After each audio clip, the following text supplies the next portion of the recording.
tu peux gagner des 1 million, 3 millions par semaine. C'est-à-dire qu'il faut que tu sois la personne la plus irrésistible possible. La capacité que tu as à avoir une compétence unique, donc toi tu as par exemple le multipreneuriat, moi le gros hacking, fait que les gens viendront toujours te voir pour faire des choses qui pour toi te paraissent simples, mais pour eux paraissent extrêmement compliquées. Laisse-toi 10 ans pour atteindre tes objectifs, la vie est longue, putain. Salut et bienvenue sur le podcast Multipreneur, le premier podcast consacré au multipreneuriat, le fait de posséder et gérer plusieurs entreprises en même temps. Je suis Yann Segon, multipreneur, et je t'emmène dans mon aventure pour démocratiser le multipreneuriat.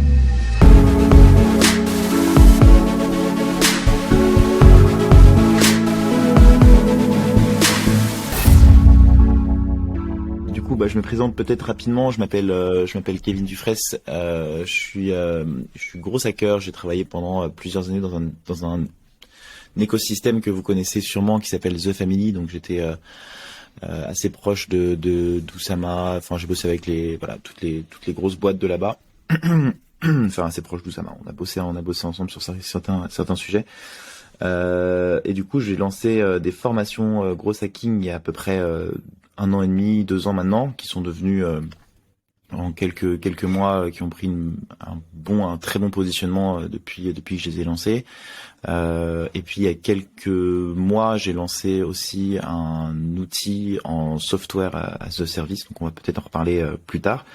Et je lance aussi dans pas longtemps une agence de consulting, donc pour plus un collectif qui va permettre à des entreprises de profiter de compétences uniques pour leurs salariés.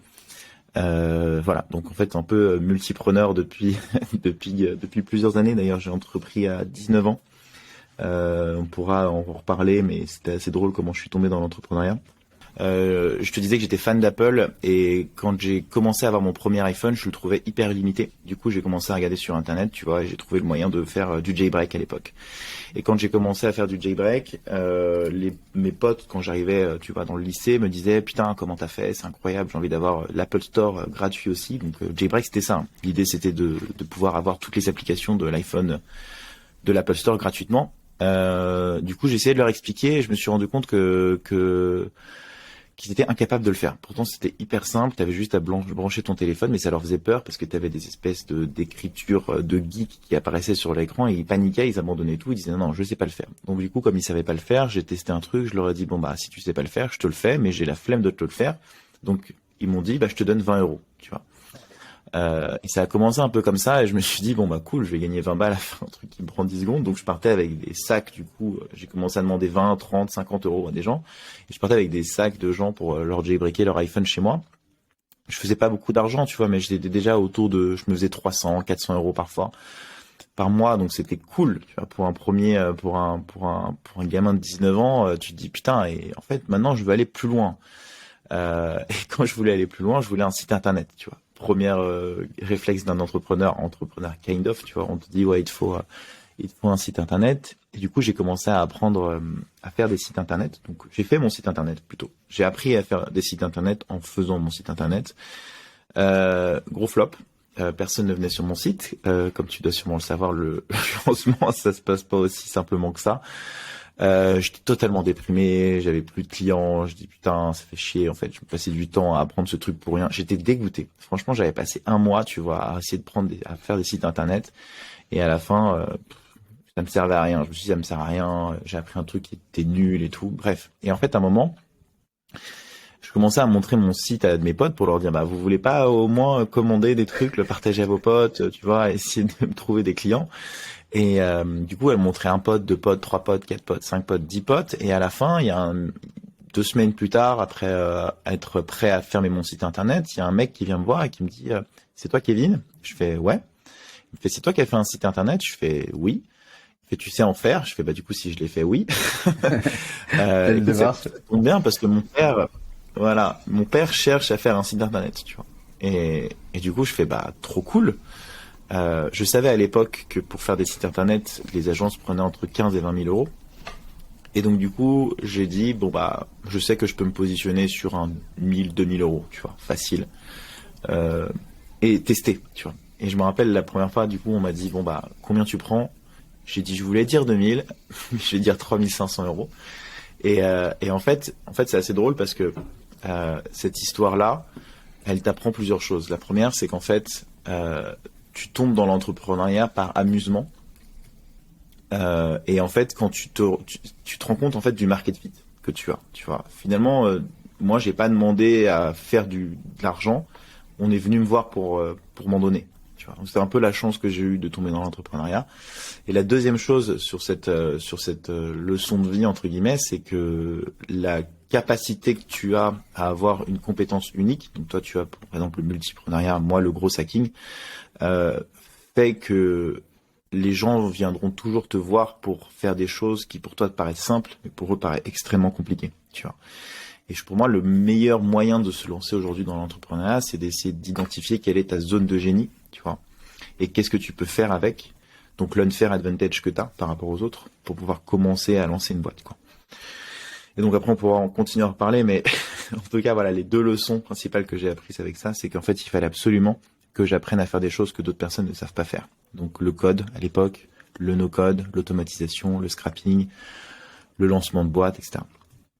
Ça, c'était en quelle année du coup? Et qu'est-ce qui a suivi après justement ce premier client qui est venu te proposer, te donner, de te faire multiplier ton chiffre d'affaires par 10 en quelques secondes? En fait, ce qui s'est passé après, c'est que j'ai fait un site internet. Le patron était hyper content. Enfin, ça faisait. En fait, j'ai eu la chance parce que j'ai eu le mec qui galérait depuis un an à avoir un site internet. Il voulait vendre des truffes à la base et il voulait un site internet absolument. Et donc, tu vois, il galérait à trouver un dev. Il y avait une nana qui était en école de web design mais qui arrivait pas à faire ses trucs. Donc moi, je lui ai fait en une semaine ce qu'il attendait depuis 6 mois. Donc, il était hyper content et du coup, il m'a recommandé à plein de gens. Et puis après, je suis rentré dans une école de design, de web. Donc, c'était assez simple de trouver des clients. J'allais sur Le Bon Coin, par exemple, tu vois, un truc tout con, mais tu mettais une annonce sur Le Bon Coin à l'époque, ça marchait super bien. Et du coup, j'ai un peu lancé ma boîte, mon agence, à ce moment-là. C'est-à-dire que je reprenais par exemple tu sais, les trucs que les gens savent pas, mais c'est qu'en fait, des sites internet, il y a des templates. À l'époque, il y avait des templates, c'était hyper à la mode. Du coup, je les reprenais. Et même pas, je les payais, je les hackais en ligne, tu vois. J'étais vraiment le petit escroc de base. Donc, je reprenais des templates de visuels, tu vois, des mock-ups d'applications smartphone. Du coup, ça m'a permis d'apprendre Photoshop aussi. J'ai repris des templates de sites internet. En fait, je faisais que du copier-coller et je l'adaptais à ma sauce et je le revendais, tu vois. Moi, ça me prenait 10 heures à peu près à faire sur cette boîte-là. Et enfin voilà, je gagnais entre 10 000 euros, tu vois, sur des mois à 20, 22 ans. Et du coup, je me prenais trop pour un ouf. À l'époque, j'ai dit putain, l'entrepreneuriat, c'est facile de faire de l'argent. Mais en fait, ce qui m'a, tu vois, sur cette expérience-là, ce qui m'a permis un peu d'augmenter mon CA, c'est de me dire, putain, en fait, il y a des trucs où j'ai vraiment la flemme. Et du coup, il faut que je le facture plus cher. Et du coup, ma flemme, c'est devenu l'argent que je facturais aux gens. Et du coup, pour facturer aux gens, ce que je faisais, donc au-delà d'avoir un positionnement, tu vois, unique que les autres personnes n'avaient pas sur le marché dans lequel j'étais de développement web, c'est-à-dire que je faisais des sites internet à 3 000 euros, alors que des agences le faisaient à 12 000 à l'époque, tu vois. Donc en termes de challenger, j'avais tout le monde qui voulait bosser avec moi parce que, et c'est ça, on va y revenir après, mais c'est ça, alors je te le dis tout de suite parce que j'ai l'idée en tête, mais c'est ça aussi la puissance du soloprenariat et du multipreneuriat, c'est qu'en fait, moi j'ai pas de charge, j'ai pas de salarié, j'ai processé les choses en interne, c'est-à-dire que je prenais des templates que je réutilisais. Eux, ils le savaient même pas que je faisais ça, tu vois, mais moi j'ai processé mon truc en interne. Et en fait, le truc qui est assez drôle, c'est que maintenant quand je le raconte, tu vois, je le raconte sans honte. Parce que je sais que de toute façon, toutes les personnes et toutes les boîtes qui existent, toutes les boîtes avec lesquelles vous bossez, en fait, vous vous rendez pas compte, mais c'est le chaos en interne. C'est vraiment le chaos, c'est le bordel. Il y a des trucs que des boîtes font, même des softwares que je connais, tu vois, qui utilisent du no-code pour pouvoir, mais vraiment, le code est mais pourri. Un développeur te plonge dedans, t'es en mode, waouh, qu'est-ce que c'est que ce bordel? Mais les mecs font 50K de MRR, de Monthly Recurring Revenue, donc de revenus mensuels tous les mois. Et ça marche très bien, tu vois. Et comme moi, en fait, c'était le chaos. Donc là, je vous explique comment je faisais le truc. Mais d'extérieur, les gens me prenaient pour pour un génie du développement web, alors qu'en fait, je faisais juste du copier-coller sur des templates, tu vois. Et du coup, c'est assez drôle parce que les gens ont souvent tendance à se dire putain non mais les gens vont vraiment regarder ce qui se passe à l'intérieur de ma boîte, qu'est-ce qui se passe, ils vont ouvrir leur petit télescope et du coup je vais perdre plein de clients. Fondamentalement, moi j'assumais à 100% le fait de me dire bah ouais, bah je prends des templates et alors bah vas-y, va apprendre en fait à le faire, fais-le tout seul. Enfin, si moi je t'ai fait gagner 4 mois de travail sur ce truc-là, enfin j'assume totalement le fait de te prendre 3000 euros, tu vois. Et cette logique du pricing, du coup, ça m'a appris une chose, c'est que en fait, il faut bien, quand on définit un pricing, il faut essayer de faire ce qu'on appelle une offre irrésistible.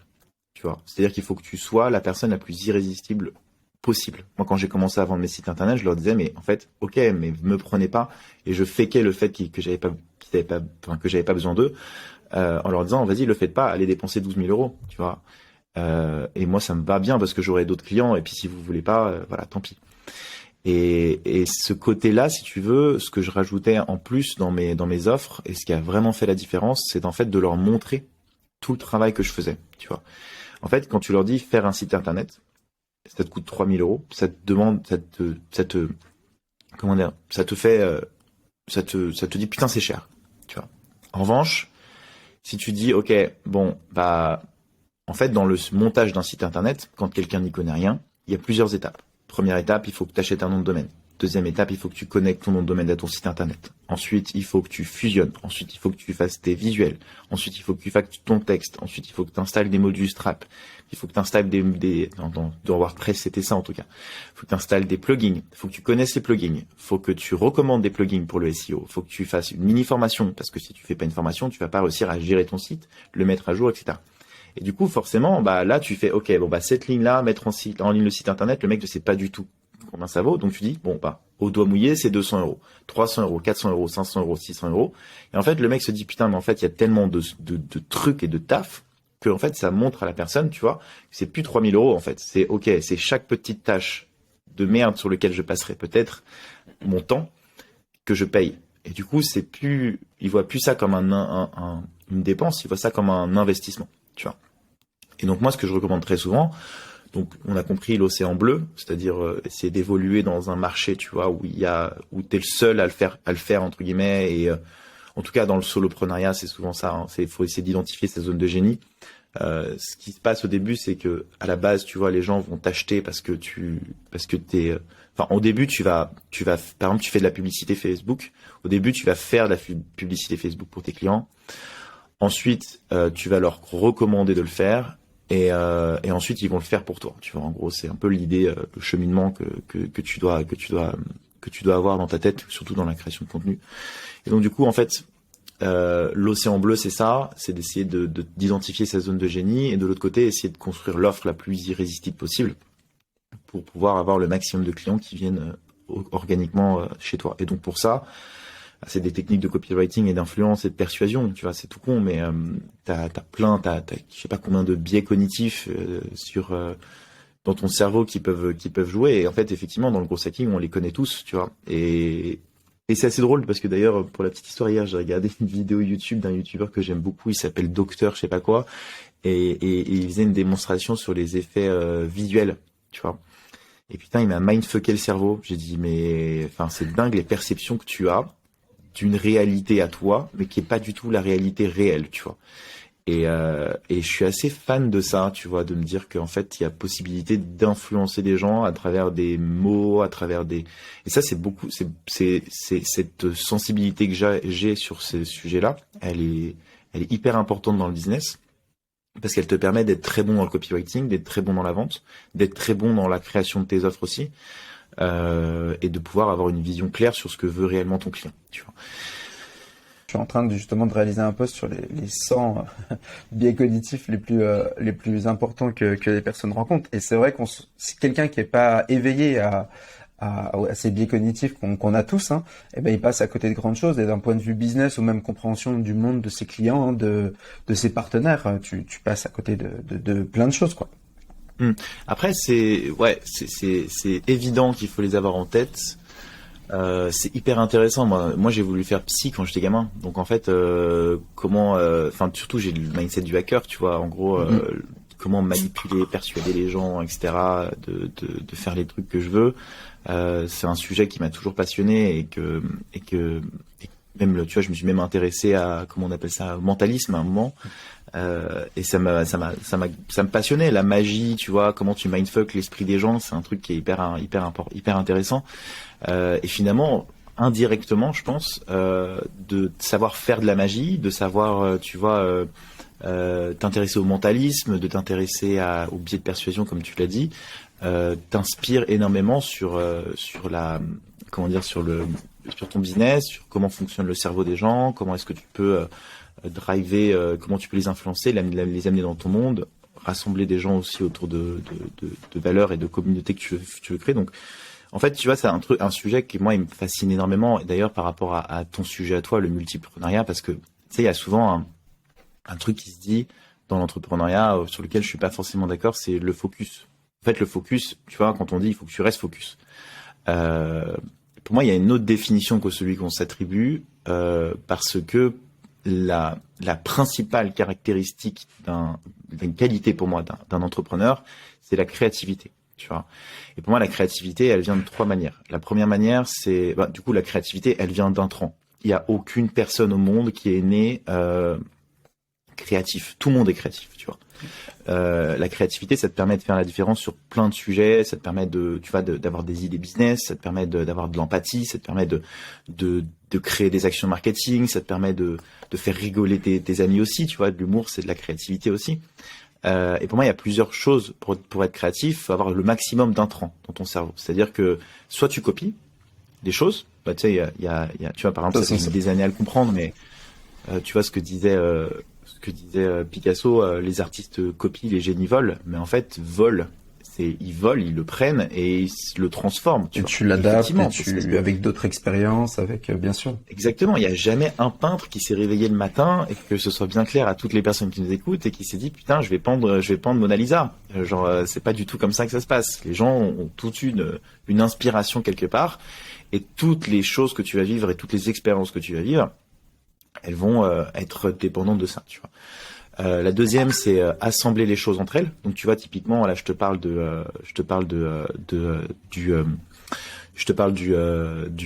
mentalisme, etc., qui peuvent être appliqués au business, tu vois. Et en fait, t'assimiles des choses et plein de sujets auxquels je me suis intéressé aujourd'hui m'inspirent sur la création de contenu. Et enfin, l'autre manière de pouvoir être créatif, c'est de s'intéresser et d'avoir des compétences, de connaissances, tu vois. C'est t'intéresser à plein de sujets. Et du coup, pour revenir au sujet du focus, pour moi, en fait, on te dit oui, il faut que tu sois absolument focus sur ton business. Je pense que déjà, moi, je vois le focus comme un tunnel, tu vois. C'est-à-dire que quand tu montes une boîte, il faut que tu te mettes en mode tunnel. Quand je dis en mode tunnel, bien sûr, au début, tu t'inspires un petit peu de ce que font tes concurrents et de ce qui se fait sur le marché. Sauf qu'en fait, plus tu avances et plus tu te rends compte qu'en fait, tes concurrents font énormément de conneries, tu vois. Et donc, en fait, d'avancer dans ton tunnel à toi, c'est en mode, faut pas que t'écoutes ce que disent les gens, faut pas que t'écoutes ce que disent tes potes, faut pas que t'écoutes ce que disent tes investisseurs, faut que t'écoutes ce que disent ton marché et tes clients, tu vois. Donc ça, c'est un focus c'est le focus, tu vois. Le focus pour monter sa boîte, c'est celui-là. L'intensité que tu vas y mettre sur ce focus, bien entendu, plus tu vas bosser sur un sujet, plus tu vas avoir des résultats, tu vois. Sauf que le problème, c'est qu'en fait, tu es en train de te spécialiser sur un truc et que tu restes bloqué et tu ouvres plus jamais tes chakras autrement, tu vois. Donc en fait, en tant que solopreneur, je trouve que c'est assez dangereux. Et d'ailleurs, je connais très peu de solopreneurs qui ne font qu'un business. La majorité du temps, ils vont monter un business, ensuite ils vont se mettre dans l'investissement, ensuite ils vont créer un SaaS, ensuite ils vont créer une collaboration, ils vont faire. Et en fait, finalement, tu rencontres des mecs qui font 7-6 boîtes, une à 7 000, une à 2 000. Et en fait, c'est un état d'esprit, tu vois, mais en fait, de se dire que t'es dans la quantité du 80-20, tu vois. En gros, t'as 2 boîtes qui vont te ramener 80% de ton business et, je sais pas, 10 boîtes qui vont te ramener que 20% de ton business. En fait, l'entrepreneuriat, c'est tellement aléatoire, tu vois, que forcément, c'est la phrase que j'avais dit sur un post LinkedIn, mais je la trouve intéressante. En fait, pour faire un double 6, faut lancer des dés, tu vois. Et le truc, c'est que de rester trop longtemps dans son focus, et et d'être obstiné, tu vois, c'est vraiment la définition de l'obstination et la détermination, de se dire ok en fait ça fait 6 mois, putain, j'ai fait 1300 euros de CA quoi. Tu vois, qu'est-ce qui se passe, qu'est-ce que je fais? Je peux pas rester comme ça indéfiniment. Donc c'est soit t'es obstiné et du coup tu dis non, mon business c'est celui-là, il faut absolument que j'y aille, soit t'es déterminé et tu dis non, moi mon objectif c'est de faire de l'argent, donc je vais lancer un nouveau business et je vais avoir la résilience de me dire que ce que j'ai fait ça marche pas, tu vois. Donc Et pour la moi question, le focus il est pas forcément la dis-moi. question justement, tu vois, alors t'as abordé encore plein de sujets qui sont hyper intéressants. Justement, quand est-ce qui, pour toi, tu vois, tu sais quand il faut arrêter un business ou quand il faut le poursuivre? Parce que je suppose que tous les business que tu as commencé, tu les as pas tous poursuivis, ou si justement? Est-ce que tu as un peu la réponse ou des éléments, tu vois, qui te permettent de dire, OK, là, je suis allé dans un truc. Est-ce qu'il faut que j'aille au bout de celui-là ou alors est-ce qu'il faut que je m'arrête? C'est une bonne question. Moi j'ai arrêté des business pour plusieurs raisons, pas forcément financiers, parce que je me retrouvais plus forcément dans l'idée dans laquelle j'étais en train de faire. Dans la deuxième aussi, c'est que je pensais que c'était beaucoup plus facile que ce que ça paraissait. C'est souvent, en fait, cette deuxième hypothèse, elle est très souvent le cas, hein. Souvent, tu te dis, ouais, putain, je vais appuyer sur le bouton, mon truc, ça va décoller de dingue, quoi. Mais moi, en fait, le truc que je vois, et je peux peut-être répondre à ta question avec une petite métaphore, et je crois que tu avais aimé cette métaphore, et d'ailleurs, je l'utilise maintenant de plus en plus, l'idée du lancement d'une fusée, quoi, en gros. Quand tu es dans l'entrepreneuriat, en fait, tu es dans une fusée, et en fait, la propulsion pour lancer une fusée, il faut l'amener sur orbite. Parce qu'une fois qu'elle est sur orbite, elle a plus besoin de jus, quoi. Le fuel, il se consomme dès le lancement, quoi. Et la question, et pour répondre à ta question, je pense, c'est combien d'énergie tu es capable de mettre pour l'amener sur orbite. Donc, une fois qu'elle est sur orbite, en fait, je pars du principe que ton business, il tourne. Tu vois, tu arrives à faire suffisamment de chiffre d'affaires, tu arrives à avoir suffisamment de clients, etc. Et donc, du coup, soit tu restes sur ta petite, autour de la planète, tu vois, tranquillou, dans ton petit astronome, dans ta petite fusée, soit bah tu propulses ailleurs, tu vois, et donc tu utilises l'énergie entre guillemets des autres, donc l'énergie, en fait c'est vraiment totalement ça pour moi. Tu vois, l'énergie solaire, donc tu peux recruter des gens, tu peux, tu vois, recruter des partenariats, enfin bref, pour l'emmener sur Mercure, Mars, la Lune, où tu veux, tu vois. Donc une fois, l'objectif c'est juste de te dire à partir de combien de temps tu te dis que ta boîte doit être sur orbite pour au moins relâcher la pression. Parce qu'en fait, le problème, c'est que tu vas courir un 100 mètres sur un 1000 mètres, tu vois. C'est ça l'entrepreneuriat, en fait. Et l'objectif, c'est juste de dire combien de temps de souffle tu vas suffisamment avoir pour pouvoir continuer. Moi, dans les trucs de formation gros hacking, par exemple, j'ai eu beaucoup de concurrents qui sont arrivés en même temps, et des concurrents assez visibles. Donc, je pense notamment à Germinal. Il y avait Scalesia aussi à l'époque qui avait un bootcamp. Et finalement, tu vois, tu te rends compte que au-delà de ça, moi, il y a des moments où j'étais hyper essoufflé sur le 100 mètres. Je sais que c'était un 1000 mètres, mais j'étais hyper essoufflé. Mais j'ai juste continué, et j'ai persévéré. Et même beaucoup de gens auraient peut-être arrêté, parce que quand j'avais des gens au téléphone, c'était en mode, ouais, bah, c'est toi, ou Germinal, ou Scalesia, et donc du coup, t'étais en concurrence, et c'était hyper chiant, tu vois, en vrai. Et du coup, là, l'objectif, forcément, moi, mon focus à ce moment-là, c'était de me dire, OK, il faut que je sois meilleur, il faut que j'ai un meilleur produit que, tu vois. Et c'est pour ça qu'en fait, j'ai beaucoup travaillé sur mon offre aujourd'hui et qui m'a permis d'avoir les résultats que j'ai aujourd'hui, tu vois. Mais du coup, à partir de ce moment-là, ouais, il y a eu des moments où j'étais en down et... C'est passé par quoi, ça, justement? Comment t'as réussi à justement, à passer au-dessus ou à te positionner différemment d'eux? C'est quelque chose que tu fais continuellement, mais... Ouais. Bah, en fait, j'ai juste utilisé les armes que j'avais. C'est ce que je te disais. Moi, j'étais tout seul. La différence, c'est ça, c'est que moi, demain, je divise mon prix par deux. Ouais, ça va diminuer un peu mon CA, mais je vais quand même toujours pouvoir en vivre, quoi. Eux, ils ont des salariés, ils ont des stacks, ils ont des outils, enfin bref, ils ont beaucoup plus de dépenses que moi, tu vois. Donc forcément, leur formation coûte aussi beaucoup plus cher. En plus, ils ont des canaux d'acquisition qui sont beaucoup plus chers. Donc en fait, j'avais pas vraiment peur d'eux pour cette raison-là. Germinal était un peu plus dans mon mood à moi, tu vois, genre petite équipe, etc. Et donc je pense que justement, ils ont fait un peu l'erreur de recruter trop vite avec des salaires trop élevés plutôt que d'améliorer leurs produits, tu vois, avant de recruter. Et tu vois, vraiment, moi, à leur place, j'aurais utilisé l'argent pour vraiment m'entourer de gens très costauds, tu vois, dans le contenu. Genre vraiment, et c'est ce qu'ils ont essayé de faire avec Guillaume Houbèche et tout, mais pour vraiment construire des contenus de qualité. Et j'aurais focus mon argent sur le produit, quoi. Et là, effectivement... en fait, pour moi, ils ont focus leur argent sur, ils ont sont des focus déjà beaucoup, mais ils ont focus leur argent sur l'acquisition, enfin, leur focus sur l'acquisition, quoi. Donc, ça a été leur problématique. Et donc, tu vois, c'est le chemin. C'est moi, je me suis dit, ok, eux, ils vont sur l'acquisition, moi, je vais focus sur le produit, tu vois. Parce que j'ai pas envie, d'être en concurrence avec eux, tu vois. J'ai envie d'être identifié comme quelqu'un d'unique sur le marché du gros. Et je vais leur montrer, en fait, quelle est ma vision du gros. Et je me suis inventé une vision du gros. Donc là, j'ai pris une niche direct. Je me suis dit, bon, bah, moi, c'est le B2B, tu vois. C'est ça qui marche le mieux, c'est l'automatisation. Les gens veulent faire tous ces trucs-là. Donc, je vais faire une formation sur ça, spécifiquement. Je vais rajouter plusieurs contenus aussi, parce que j'ai eu des gens au téléphone qui me disaient, bah, est-ce qu'il y a des mises à jour? Est-ce qu'il y a des trucs poussés dans l'automatisation? Est-ce qu'il y a des trucs poussés dans le scrapping? Donc, tu vois, j'ai vraiment fait de la veille de dingue pour essayer de savoir quelles sont les features que je devais rajouter tout simplement à mon produit et qui étaient prioritaires pour, tu vois, si j'avais dit oui à ça dans la formation, la personne aurait closé directement avec moi, tu vois. Donc, ce que j'ai fait, c'est que j'ai créé une autre formation de 20 heures, j'ai créé une troisième formation de mise à jour qui s'appelle le laboratoire, donc qui est toujours dans mon site, une quatrième aussi d'automatisation, donc de workflow d'automatisation. Et ajouter à ça, j'ai rajouté un suivi, donc l'accompagnement aussi qui était hyper important. On me demandait souvent, voilà, c'est les questions qu'on me pose en fait, c'est quand tu vois, est-ce qu'il y a, alors du coup, moi vu que c'est des formations en ligne, est-ce qu'il y a quand même du présentiel? Ok, bon bah c'est une faiblesse de ma feature, donc comment je l'améliore? Donc du coup j'ai rajouté, tu vois, du support sur WhatsApp par exemple. Les gens qui font ma formation peuvent me suivre sur WhatsApp, et j'ai aussi rajouté 1 heure de coaching à la fin de la formation. Donc en vrai, voilà, j'aurais pu aller beaucoup plus loin en fait, hein. J'aurais pu rajouter des garanties, j'aurais pu rajouter des bonus. J'aurais pu rajouter plein de trucs, mais en fait c'était suffisant pour faire un peu mal aussi à la concurrence à ce moment-là, parce que du coup quand d'un côté t'avais, d'ailleurs c'est assez drôle parce que je regardais les sites et quand je disais, tu vois, j'ai mis en place l'accompagnement, je me rappelle, et je sais pas d'ailleurs, ce serait intéressant que si Brice voit cette vidéo, parce qu'à un moment j'avais vu ça, ou même Grosse Tribe avait fait ça, ils avaient genre quand j'avais rajouté mon accompagnement d'1 heure, tu vois, j'ai regardé souvent leur site. Et j'avais vu du coup au bout de 1 ou 2 mois, donc je sais pas s'ils ont eu les clients au téléphone aussi qui leur ont dit ouais mais Kevin en fait il rajoute 1 heure de coaching, donc c'est intéressant.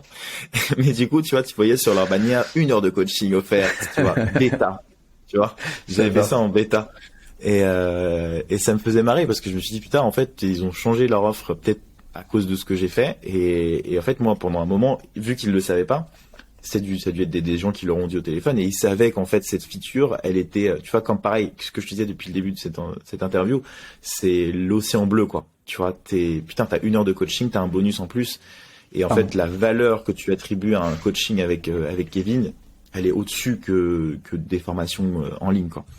Donc tu vois, c'est encore une fois l'écoute, tu vois, des gens que t'as au téléphone pour essayer de leur toujours. Quand tu es solopreneur, moi le conseil que je donne toujours, ou même quand tu lances tes business, c'est vraiment essayer de travailler sur ton marketing et ton offre et ton positionnement pour qu'en fait, parce que t'as pas le temps de vendre, tu vois. Moi c'est con, mais j'ai pas le temps de vendre. Je fais des calls tous les jours, mais c'est vraiment parce que les gens, je les rassure, c'est vraiment humain. Voilà, bon ça, j'ai envie de le déléguer, mais je sais que si je le délègue, ça va être différent quoi. Et c'est aussi le revers, c'est-à-dire que toi tu t'es positionné comme spécialiste, comme en tant que solopreneur, c'est toi qui es en avant. Tu vois, contrairement à, par exemple, tu parlais de Scalesia où ça va être l'entité et qu'à la rigueur, on peut comprendre que ça soit pas Benoît qui interagisse directement avec nous si on travaille avec eux.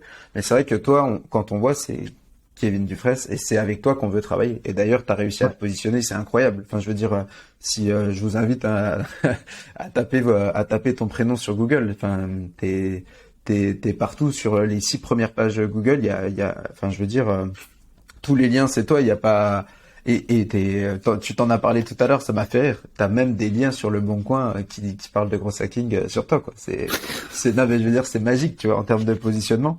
Et ça, tu dis, d'ailleurs, ce travail de te positionner, t'as mis combien de temps? T'as mis vraiment, Alors ça c'est une super question et merci de me la poser parce que ça aurait été trop dommage qu'on l'aborde pas dans ce live.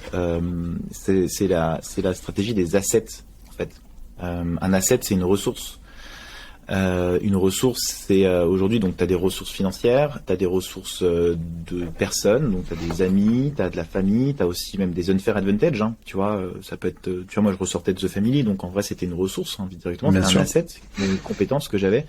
Et je pense que avant de se lancer, c'est vraiment la question qu'il faut se poser, et c'est quelque chose que les gens qu'elles ne pensent jamais, c'est en fait, mais qui tu es, d'où tu viens, et avec ces deux questions-là, qu'est-ce que tu sais faire aussi? Avec ces trois questions-là, tu peux faire beaucoup d'argent déjà, énormément. Enfin, je sais pas, t'es bon dans la couture, bah putain, ok, vas-y, tu vois, montre ce que tu sais faire. Et donc du coup, moi, j'ai tout de suite, en fait, je faisais du contenu depuis déjà pas mal de temps sur LinkedIn, et je voyais qu'en fait, le contenu, les gens, ils kiffaient en fait, ils kiffaient ça, et en fait, la création de contenu, j'avais toujours demandé aux boîtes dans lesquelles je bossais d'en faire, ils n'ont jamais vraiment voulu. Et en fait, je le faisais surtout parce que, en fait, moi, c'est ce que je te disais en off, mais je suis dans le mindset, tu sais, pirate, The Family un peu, tu vois, genre. En fait, on s'en fout, quoi. Tu vois. Ah ouais, clairement. Tu veux faire une vidéo YouTube, t'allumes ta caméra, et en fait, moi, j'ai passé beaucoup trop de temps sur la forme plutôt que le fond, tu vois. Et c'est d'ailleurs un des sujets de mon post LinkedIn aujourd'hui, c'est que par exemple ça fait 2 mois, et tu vois, c'est ce qui est assez drôle, c'est que même si tu sais que les erreurs tu les fais, tu les refais quand même, parce que ça fait 2 mois qu'en fait là je me dis bon ok Kevin, c'est bon, t'as 3000 abonnés sur YouTube, maintenant il faut passer un peu au stade supérieur et arrêter d'enregistrer avec des bibliothèques qui sont vides derrière toi, tu vois. True Story, il y a vraiment une vidéo comme ça. Je me suis fait bien charrier, mais d'ailleurs c'était drôle parce que quand j'ai partagé cette vidéo, tu vois, les gens sur ma chaîne YouTube, mon LinkedIn, les gens ils ont dit ouais, tu vois, ils m'ont trollé, mais c'est marrant, tu vois, c'est mon style. Bah oui. Et je pense que tu vois, j'ai passé beaucoup de temps à essayer de chercher un monteur, à essayer je me dis putain, est-ce que j'ai vraiment envie d'investir dans ce truc? En fait, moi je suis un peu un artisan, tu vois, enfin artisan, j'aime pas ce terme, mais je suis plus pirate quoi. Genre j'ai une idée, je m'allume la caméra, je la poste. Et en fait, je m'en fous du fond. Et le truc, c'est qu'aujourd'hui, tu es dans une logique qui a changé, qui est vachement, vu qu'il y a beaucoup plus de créateurs et beaucoup de créateurs qui investissent aussi dans leur contenu, bah, t'as la pression, tu vois. Tu te dis, putain, lui, il a des effets trop stylés sur sa vidéo, machin, et du coup, j'ai peur. Et du coup, j'ai procrastiné pendant 2 mois, tu vois, où j'ai fait 0 contenu, juste parce que je me suis dit, mais non, j'ai toujours pas mon monteur. Et le truc, c'est faire plutôt que parfaire, tu vois. Donc en fait, oubliez le fond, allumez votre caméra, faites-le, postez, et après vous verrez, même si vous avez 3000 abonnés sur YouTube, et du coup j'ai recommencé là. Là je me suis remis, donc du coup je fais juste un intro et un outro et basta, tu vois. Vous voulez me voir ou vous me voyez, moi je m'en fous en fait. Franchement, je préfère, et c'est toujours la logique du 80-20, de toute façon il y a des vidéos qui vont merder, c'est sûr, tu vois. Donc je le sais, donc je préfère être dans le volume que dans je sais que je peux parler de trucs intéressants, avec l'expérience que j'ai et tout. Donc il y a des trucs qui marcheront pas, qui intéresseront pas, et je m'en fous, mais il y a d'autres trucs qui vont sûrement intéresser. Donc du coup c'est volume. Tous les créateurs de YouTube sont comme ça, tous les créateurs de LinkedIn sont comme ça. Thibault Louis, il a commencé à poster 4 fois par jour, et c'est pour ça qu'il a 60 000 abonnés aujourd'hui. Donc il y a des trucs où il faisait de la merde, où il disait des conneries, et d'ailleurs c'est marrant, je vais voir son post récemment. Enfin, ces derniers trucs les plus connus, c'est la première fois qu'il avait écrit un truc, je crois, sur c'est une belle journée pour se rappeler que. Je crois qu'il avait parlé des stagiaires ou des trucs comme ça, et putain il avait fait 12 000 likes ce post, tu vois. Et je crois peut-être au moins 2 millions de vues. Donc bref, voilà. Et donc du coup c'est asset. Moi j'ai tout de suite pris le parti j'en avais déjà conscience parce qu'à The Family je faisais du contenu sur LinkedIn, mais j'ai tout de suite eu conscience qu'il fallait que j'en crée plein, partout. Il fallait que je sois absolument partout. Donc j'ai commencé sur LinkedIn, j'ai fait sur YouTube, j'ai travaillé mon SEO dès le début. Tu vois, en formation gros hacking, voilà, j'essaie de me positionner d'ailleurs, j'essaie d'accélérer ça parce que le SEO c'est un asset de dingue, hein. Tu vois, même quand tu montes une boîte, en vrai, les rachats de boîtes par le SEO, juste parce que tu as une présence online comme ça, c'est hyper important. J'ai essayé de créer une communauté Facebook aussi. Ouais. Donc j'ai 1300 personnes qui me suivent sur Facebook. Pareil, tu vois, mon compte Facebook, en vrai, ça c'est un truc marrant, mais c'est un truc à The Family par exemple où je me rappelle, je venais à un événement, tu vois, et je pense qu'à l'époque, Com avait fait un truc un peu sneaky à l'époque, mais il utilisait le compte d'Oussama, et il m'ajoutait sur Facebook. Et tu sais, moi à l'époque, je dis, waouh, putain, trop stylé, Oussama qui m'ajoute sur Facebook. Et je sais pas, je devais avoir 20 ans, 22 ans, j'étais trop content. Et en fait, trop pas, c'était juste de l'automatisation, mais c'est juste que déjà, en fait, The Family avait compris que peu importe le réseau social. Moi, je suis des clients ou des potentiels prospects sur Insta et tu me vois en teuf, enfin bref, je m'en fous, tu vois. C'est personal branding, quoi. C'est des trucs personnels. Donc il faut que tu ailles absolument partout. Il faut que tu n'aies pas peur d'aller sur Pinterest, sur Medium, sur Facebook, sur Twitter. Enfin, vraiment, Et j'ai entendu en plus Google là récemment, ils sont en train de faire des articles, des trucs pour booster aussi leur portée sur Google. Donc en gros voilà, pour moi les assets c'est hyper important à créer. Une fois que tu as tes assets, là en tant que multipreneuriat, tu vois, c'est magique. La base, en fait. Tu vois mon SaaS, tu récupères des clients très rapidement, les gens te font confiance, les gens te suivent. C'est la stratégie Lemlist aussi. L'Empire, c'est ça. Hein. L'Empire, c'est une énorme audience avec plein de petits outils à l'intérieur et c'est plus tu as un volume comme ça, et plus ça fonctionne. Donc ouais, ça m'a pris combien de temps avec les compétences grosses que j'ai, pour être transparent, ça m'a pas pris beaucoup de temps. Par exemple, le SEO, j'étais au bout de 2 semaines en première position, première page sur Google. Donc ça, c'était cool. Déjà, j'ai tu vois, directement pris les devants. Après, sur LinkedIn, j'avais déjà une audience. Donc, je me suis mis juste une routine. En fait, c'est hyper important de se mettre des routines. Faut que ça fasse partie de ton quotidien. Bah écoute, tu vas nous faire la super transition. Ouais. Je te laisse finir sur ce process et je te ferai faire la transition.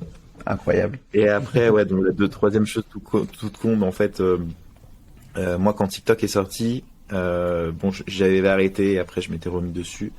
Mais en fait, ce qui est hyper important, en fait, c'est pas des abonnés. Les abonnés, on s'en fout. Vraiment, c'est pas le plus important. Le plus important, c'est les emails ou un canal d'audience où les gens peuvent vraiment te suivre, tu vois. Que tu maîtrises, ouais. Que tu maîtrises, c'est ça. Ça soit ton WhatsApp, que ça soit ta mailing list, ouais. Exactement, ouais. Parce qu'il y a beaucoup d'entrepreneurs et du coup, j'en ai rencontré. Moi, j'ai eu la chance de rencontrer plein qui avaient fait l'erreur, tu vois. Qui me dit, putain, j'ai 40 000 abonnés sur YouTube, mais 0 email, tu vois. Je fais, ah, merde. Du coup, tu peux pas faire de lancement, tu peux pas lancer d'offres, tu peux rien faire, quoi. Et donc, du coup, moi, j'avais fait tout de suite mis en place une stratégie. Donc, déjà, une formation gratuite en funnel, des lead magnets. Et puis, j'avais aussi fait un contenu, un hack par jour à l'époque. Donc là, ça va recommencer. J'avais mis ça en pause parce que c'était hyper chronophage, hyper fatigant de trouver toujours des outils, etc. Et en fait, ce que j'avais fait, c'est que j'avais posté sur TikTok. Et en fait, j'avais utilisé une API. Donc, une API, c'est un outil qui vous permet de faire plein de trucs d'automatisation. À part rentrer dans les détails, c'est un peu technique. Mais du coup, qui permettait de propulser tous les outils, tous les contenus que j'avais sur Twitter, sur Medium, sur YouTube Short, sur Instagram Reels. Aujourd'hui, maintenant, c'est possible. Énorme, ça. Donc, du coup, en fait, une vidéo me postait sur tous les autres canaux. C'est ce que j'appelle la stratégie Octopus. Parce qu'en fait, même en termes de SEO, tu vois, quand par exemple tu postes sur YouTube, un truc con, mais tu mets juste ton lien de website sur la post. Enfin, tu lui dis, voilà, si vous voulez plus d'infos, allez là. Ça te fait un backlink, en fait. Tu vois. Clairement. Enfin, je sais pas si tu t'imagines, mais en fait, une vidéo, tu as déjà potentiellement 8 backlinks. Donc Pinterest aussi te référence extrêmement bien sur Google. J'y suis aussi, donc je suis aussi sur Pinterest. Et c'est pour ça qu'en fait, ce qui se passe, c'est que maintenant, moi, j'utilise un peu les algos comme un outil de retargeting. C'est-à-dire que, par exemple, moi, sur ma communauté Facebook, quand je vais poster une vidéo, que ce soit un live, n'importe quoi, les personnes qui suivent YouTube, ils vont mettre un pixel sur ton navigateur que tu vois pas. Mais dès que tu vas aller sur YouTube après, et que vu que tu as vu une vidéo de Kevin Dufresne, tu vas être tout le travail tu vas remonter que j'ai fait avant. Voilà, je vais remonter partout. Il y a des gens qui me disent, putain, mais c'est horrible parce que je suis tombé dans tes filets et j'arrive plus à en sortir, tu vois. J'ai eu quelqu'un au téléphone il y a 2 jours, il m'a dit, ça fait 1 mois que je ne vois que toi partout sur LinkedIn. Et en fait, tu vois, c'est ça, la puissance de l'algorithmie et de la création de contenu, c'est qu'en fait, vraiment, et d'ailleurs, c'est un test que j'ai envie de faire dans pas trop longtemps. C'est un truc que j'ai envie de me faire pour me marrer, mais de montrer en fait que tu peux manipuler une audience avec des leaders d'opinion, même aller très loin dans le délire. Complètement. En utilisant la tech et l'algorithmie, quoi. C'est ce qui se passe beaucoup, tu vois, quand tu tapes sur Google, sur YouTube, la Terre est plate, etc. Tu vois qu'il y a des vidéos qui ont des millions de vues. C'est parce que les gens adorent les conspirations, ils adorent et donc c'est encore un biais cognitif, tu vois, que tu peux utiliser sur les réseaux, quoi. Et en plus, il y a deux théories qui sont super sur le fait d'être visible partout. C'est déjà Maintenant, avant, on était sur une approche vraiment de funnel de la conversion. Maintenant, on est sur plutôt une toile d'araignée. C'est ce que Benoît, qui interrogeait, comment il s'appelle, toi non, Georget, il disait tu multiplies les points de contact avec ton audience et c'est en multipliant ces points de contact que tu vas convertir beaucoup mieux, plutôt que tu vois, quelqu'un qui t'a vu une seule fois et qui va rentrer dans ton funnel et arriver en fait à l'acte d'achat du premier coup. Et la Totalement. deuxième chose, c'est, j'ai plus le nom en tête, mais il y a cette théorie ici qui dit que plus tu vas voir quelqu'un, plus tu vas l'apprécier, plus tu vas en fait avoir un aspect sympathique de cette personne. Et donc du coup, comme tu dis, cette stratégie des assets, elle est totalement bénéfique pour ton image de marque, ton personal branding, et ça a un impact direct sur ton business. Ouais, mais c'est ça, moi, quand la question, quand les gens me disent, mais tu vois, ça c'est pareil, c'est sur le focus, tu vois. La question, c'est est-ce que tu arrives à te focus uniquement sur un réseau? Et ouais, d'accord, il y a des gens qui l'ont fait, tu vois, mais après, je le vois, et ça se voit de plus en plus, c'est qu'en fait, la dépendance à un réseau social, elle est extrêmement dangereuse. Si demain je perds mon compte LinkedIn, je fais quoi? Genre, si demain je perds mon compte YouTube, je fais quoi? Si demain je perds mon compte TikTok, je fais quoi? Si demain, le seul asset, il faut aussi comprendre que c'est ça aussi, l'asset qui reste, c'est les emails, tu vois. Je teste le canal Telegram depuis peu, j'ai des taux d'ouverture sur les messages que j'envoie. Bon, j'ai pas beaucoup de personnes, j'ai 300 personnes, tu vois. Bon, j'ai fait pas beaucoup de communication dessus. C'est le début. Mais pareil, tu vois, les voice que je fais, je vais les transformer en podcast. Ouais, mais tu vois, en fait, j'emmène les gens dans tous les trucs où je peux les emmener. Et du coup, quand tu vois, quand je fais des voice sur Telegram, les gens écoutent ma voix, ils écoutent, tu vois, je leur partage aussi des trucs que je fais dans la journée. Je rigole avec eux aussi, tu vois, je leur fais des petites blagues. Et cet asset-là, il est hyper important, tu vois. C'est comme si tu avais un groupe de potes, tu vois, qui sont là pour t'aider. Et d'ailleurs, par rapport à ça, soutenir ou qui sont intéressés. J'ai une question qui me lance aussi sur ces différents réseaux. Est-ce que puisque souvent les personnes, tu vois, te suivent sur différents réseaux. Tu vois, moi, par exemple, je te suis sur YouTube, je te suis sur LinkedIn, je suis abonné à ta newsletter. Enfin, est-ce que dans ta création de contenu, tu vas poster le même contenu sur toutes les plateformes en même temps, ou alors justement tu vas avoir un jeu de dire bon, je poste ça à ce moment-là sur cette plateforme et ensuite je le posterai une semaine plus tard ou 2 semaines, pour pas qu'il y ait ce sentiment que la même vidéo ou le même message soit partout. Comment tu t'organises par rapport à ça? En fait, moi je focus plutôt sur ce que j'appelle l'effet de levier. C'est-à-dire que si je veux booster ma chaîne YouTube, pour moi le plus important pour l'instant c'est YouTube. Faut que j'augmente mon nombre d'abonnés sur YouTube, ne serait-ce que pour la crédibilité, tu vois. En vrai, quand t'as 10K d'abonnés sur YouTube, voilà, ça fait quand même bien la diff. Et en fait, ce que j'appelle l'effet, et peut-être que j'irai sur Insta un jour. Enfin, j'y suis, mais du coup, je fais vraiment principalement des reels. Mais l'effet de levier, c'est quoi? C'est-à-dire que t'as et c'est pour ça que la plupart des créateurs sont bons sur tous les réseaux. C'est qu'en fait, tu as une base de 7000, 10 000 emails, tu vois, que tu envoies sur une vidéo. Et du coup, je privilégie YouTube en ce moment, ce qui fait que tu as 10 000 potentiellement personnes qui vont regarder cette vidéo d'un coup, tu vois. Donc ça explose les stats. YouTube, il est là, waouh, PLS, tu vois. Qu'est-ce qui se passe avec cette vidéo? Et donc du coup, il va te la référencer beaucoup mieux et il va te propager ton organique beaucoup plus rapidement. Donc en fait, c'est pas vraiment l'heure qui compte ou les trucs, c'est juste ramène tous tes potos vers le contenu que tu veux que tu veux qu'il soit. Moi, j'ai envie de faire vraiment un boost de publication sur mon truc, sur un compte, même sur un post LinkedIn. Ouais. Un jour, ça peut m'arriver, tu vois, sur les 300 personnes qui me suivent sur Telegram, vu que je leur ai donné plein de valeur, j'espère, en tout cas, que si un jour j'ai besoin d'eux sur LinkedIn, ils vont jouer le jeu, quoi. On leur passe un message, les gars qui te suivent sur Telegram, ouais. Franchement, la prochaine fois, les gars. Allez-y, quoi. Ouais. Non, mais tu vois, en vrai, j'espère, mais c'est toujours pareil.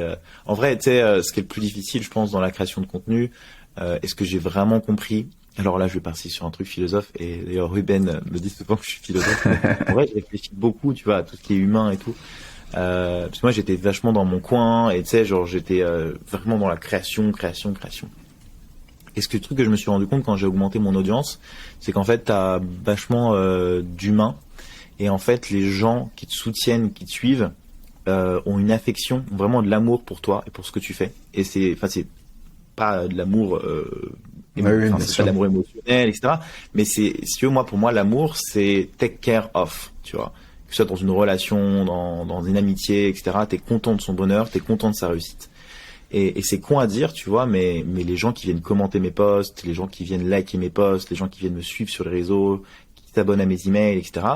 En fait, j'ai une responsabilité un peu parce que ils m'aident aussi moi dans mon truc et ça malheureusement, tu peux pas le hacker quoi. Tu peux pas hacker l'amour que les gens ont pour toi.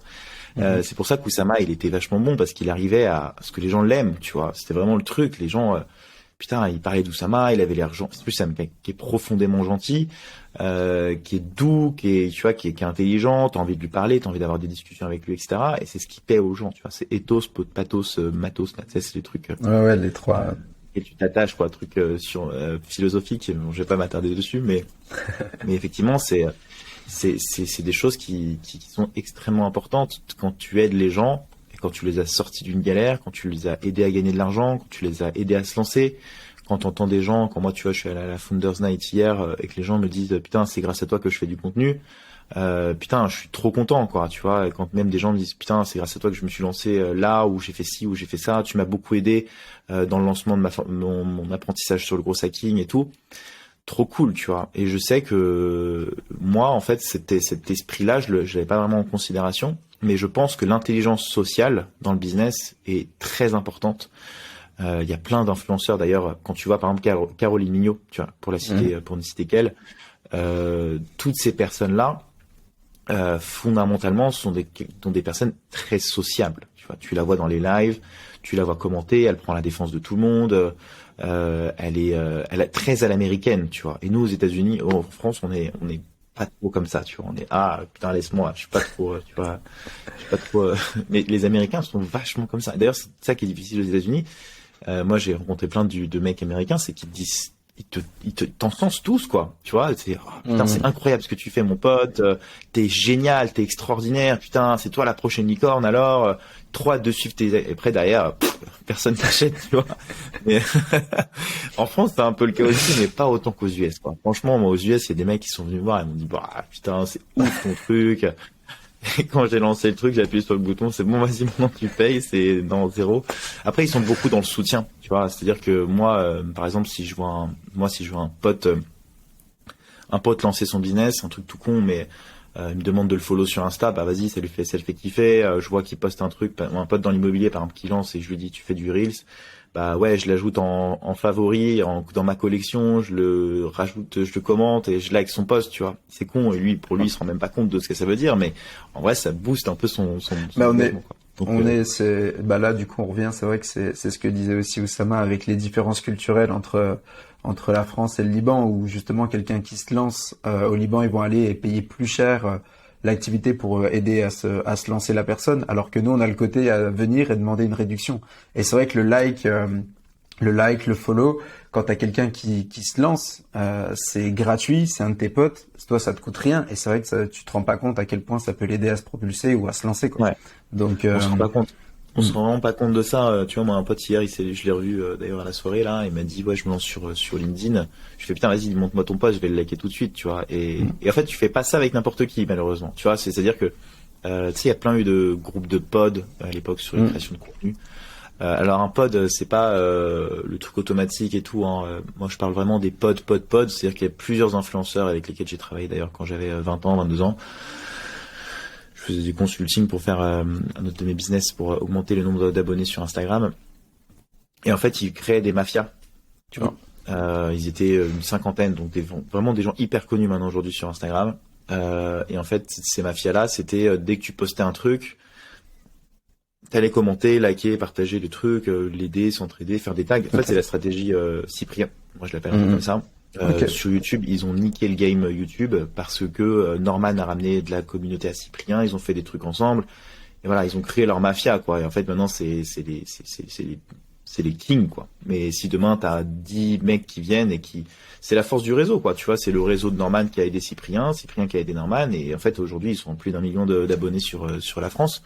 Après il y a le king quand même, le king il est vite là mais et tu vois, c'est une stratégie qui est hyper intéressante. Donc, quoi, tous les créateurs ont fait ça.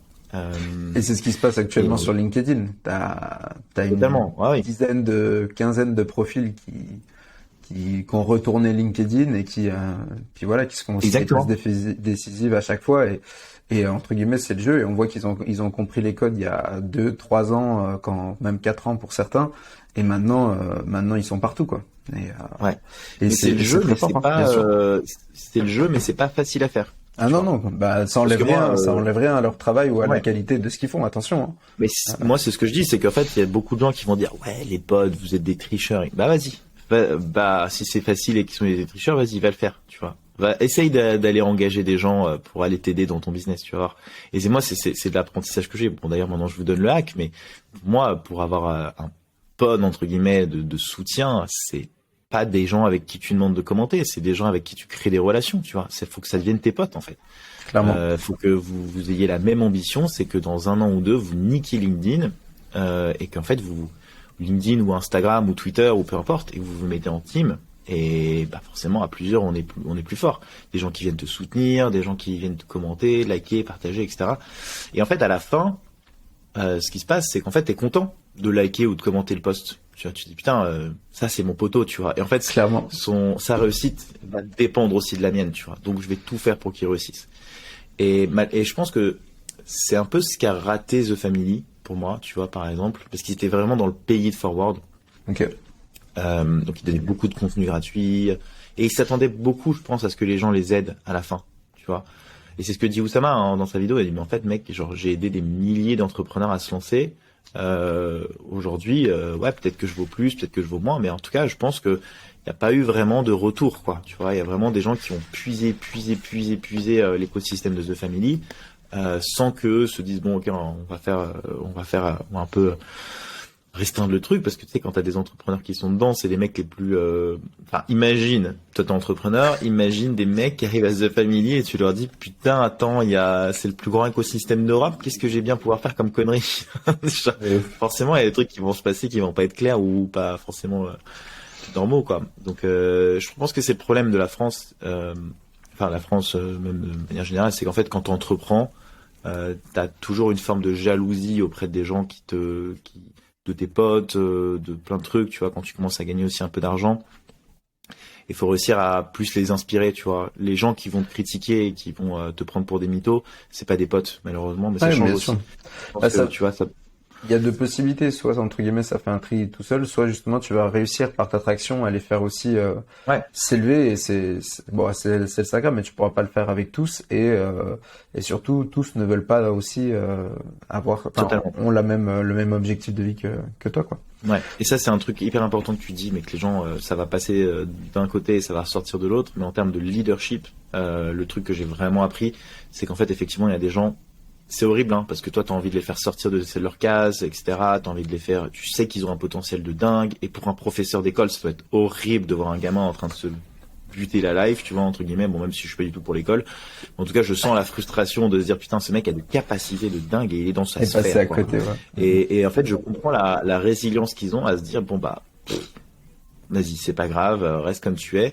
Et moi, cette résilience-là, je l'avais pas du tout, tu vois. C'est-à-dire que quelqu'un qui arrivait, même si, et je voyais tu sais, je voyais qu'il fallait juste de la confiance, tu vois, il fallait juste, voilà, le truc que moi j'ai compris qui va lui changer sa vie et qui va lui permettre de monter sa boîte et financièrement, faire les choses qu'il accomplit dans ses rêves, etc. Je l'avais fait avec un stagiaire. Donc le mec arrive, recommandation d'un ami, il dit tiens, tu peux pas l'aider, il vient d'une boîte où ça s'est pas du tout bien passé, etc. Je vois qu'elle vient. Je parle avec lui, il arrive à 10h, on parle ensemble pendant 1 heure et demie, tu vois, je fais ok, bon, je vais t'expliquer comment on travaille, mais avant, j'ai envie de te montrer ce que tu es capable de faire, ok? Donc du coup, je lui parle et je lui dis, on va écrire un post LinkedIn. Il avait 200 relations sur son post LinkedIn. Je lui dis, et je commence à essayer, tu vois, de trouver des thématiques sur lesquelles il pourrait parler, etc. On en trouve une, on lui dit, on va faire une newsletter sur l'avant, l'après-sales, tu vois, nos techniques à nous versus les techniques qu'il a apprises dans son milieu. Le post fait 80 000 vues. Il avait 322 abonnés. J'adore. Donc je lui ai aidé à écrire, tu vois, je lui ai appris les techniques de copywriting. Il avait 300 abonnés sur sa newsletter.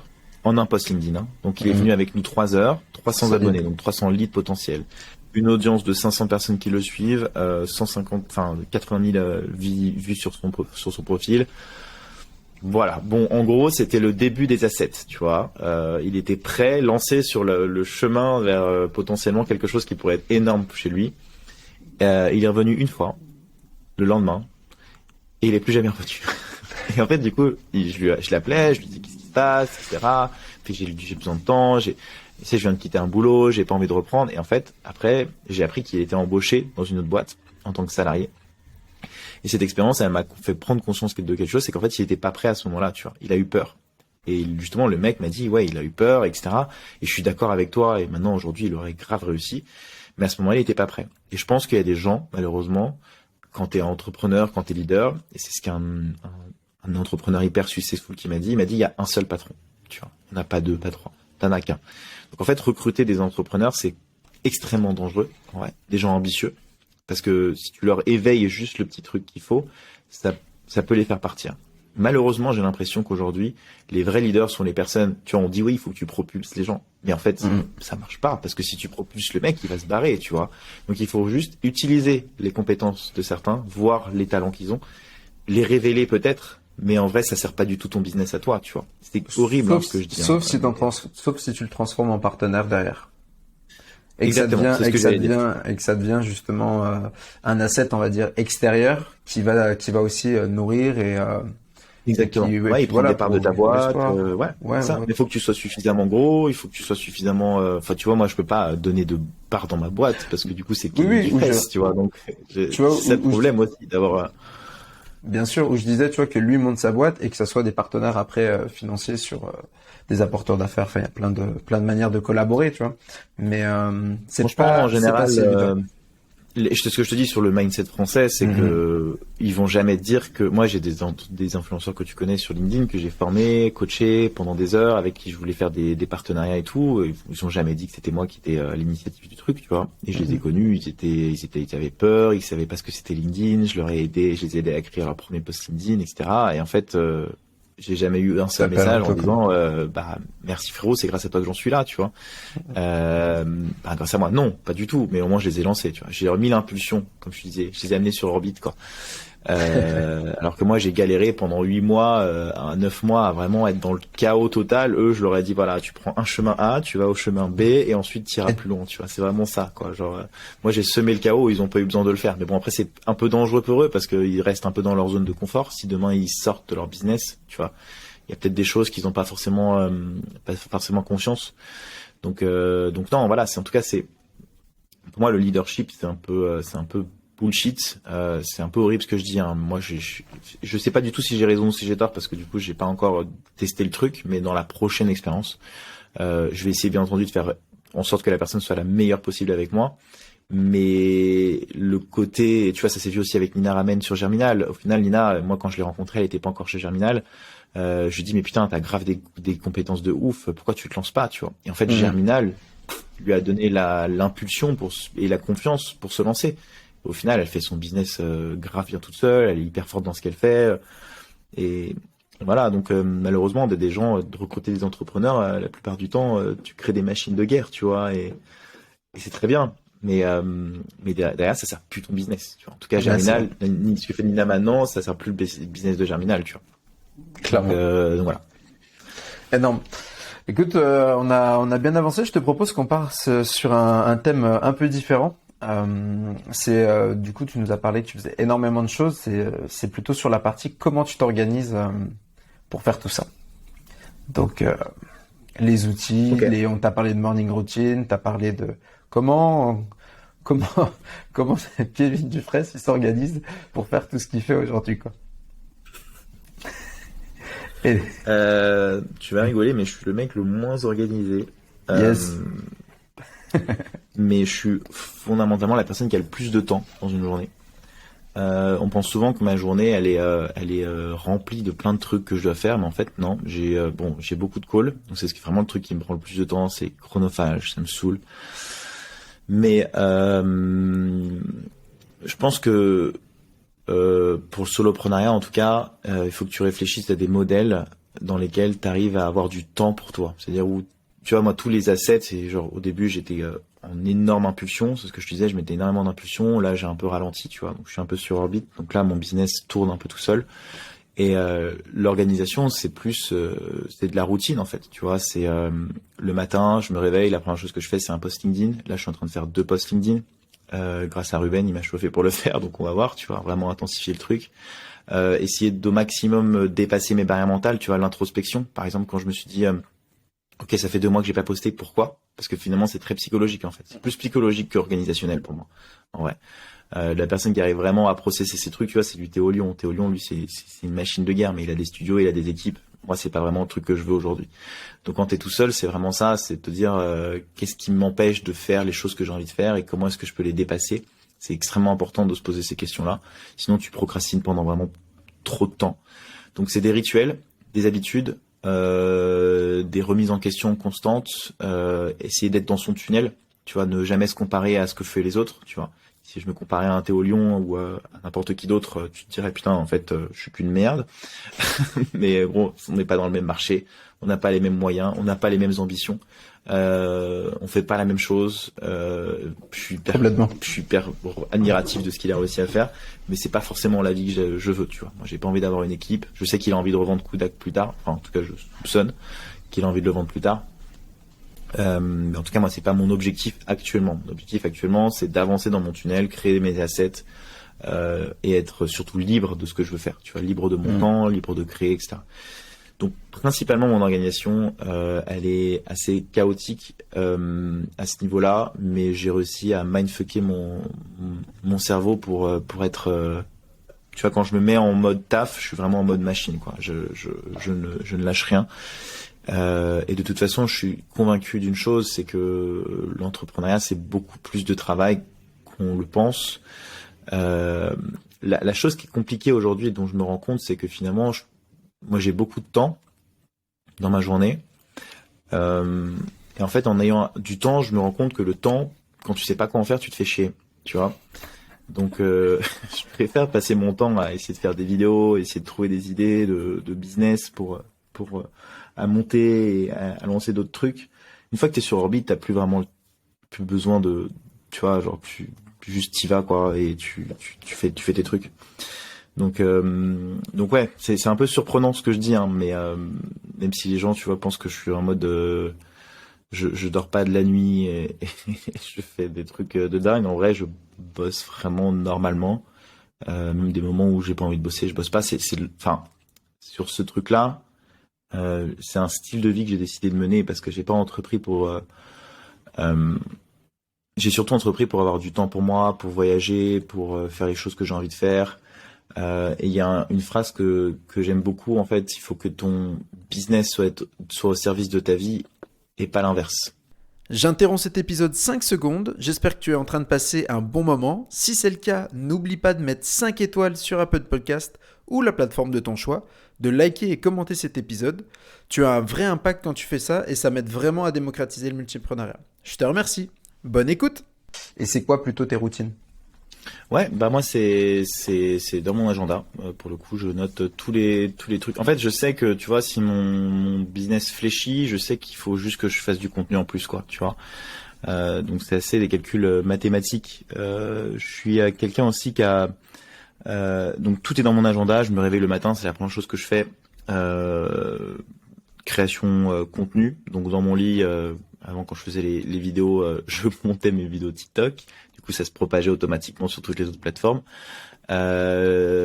Contenu LinkedIn le matin, contenu LinkedIn l'après-midi. Entre les deux, j'ai des calls la plupart du temps. Et puis après mon contenu LinkedIn, j'ai fait un tableau en fait dans lequel je répertorie les différents sujets que j'ai envie de faire sur mes différentes chaînes. Et du coup, j'allume mon écran et je scripte pas, par exemple, tu vois. Je sais que c'est un truc qu'il faut faire. Mais en fait, c'est un truc qui me fait chier. Et je sais que si on me demande de le faire, je ne le ferai pas. Et je suis désolé, hein. On a beau me donner les meilleurs conseils du monde pour réussir, j'ai envie de le faire à ma manière. Et si tu me demandes de le faire autrement, je le ferai pas. Donc, ça sert à rien. On me dit de faire des newsletters, pareil. Mais en fait, ça me fait chier d'écrire des newsletters. Peut-être que je le referai. Ça, je suis en train de réfléchir à un moyen, tu vois. En fait, j'essaie de toujours réfléchir aux moyens du truc qui me prennent le moins de temps et qui m'emmerdent le moins, parce qu'en fait, ça sert à rien de commencer un truc si dans, tu vois, c'est ce que je disais, la constance, c'est pour moi le truc le plus important dans le business.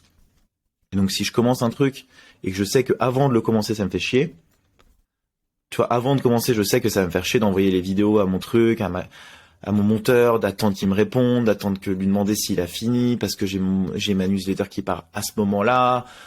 Waouh, c'est trop de charge mentale pour moi, tu vois. Déjà toutes les trucs administratifs, je suis paniqué dès qu'on me demande de faire un truc.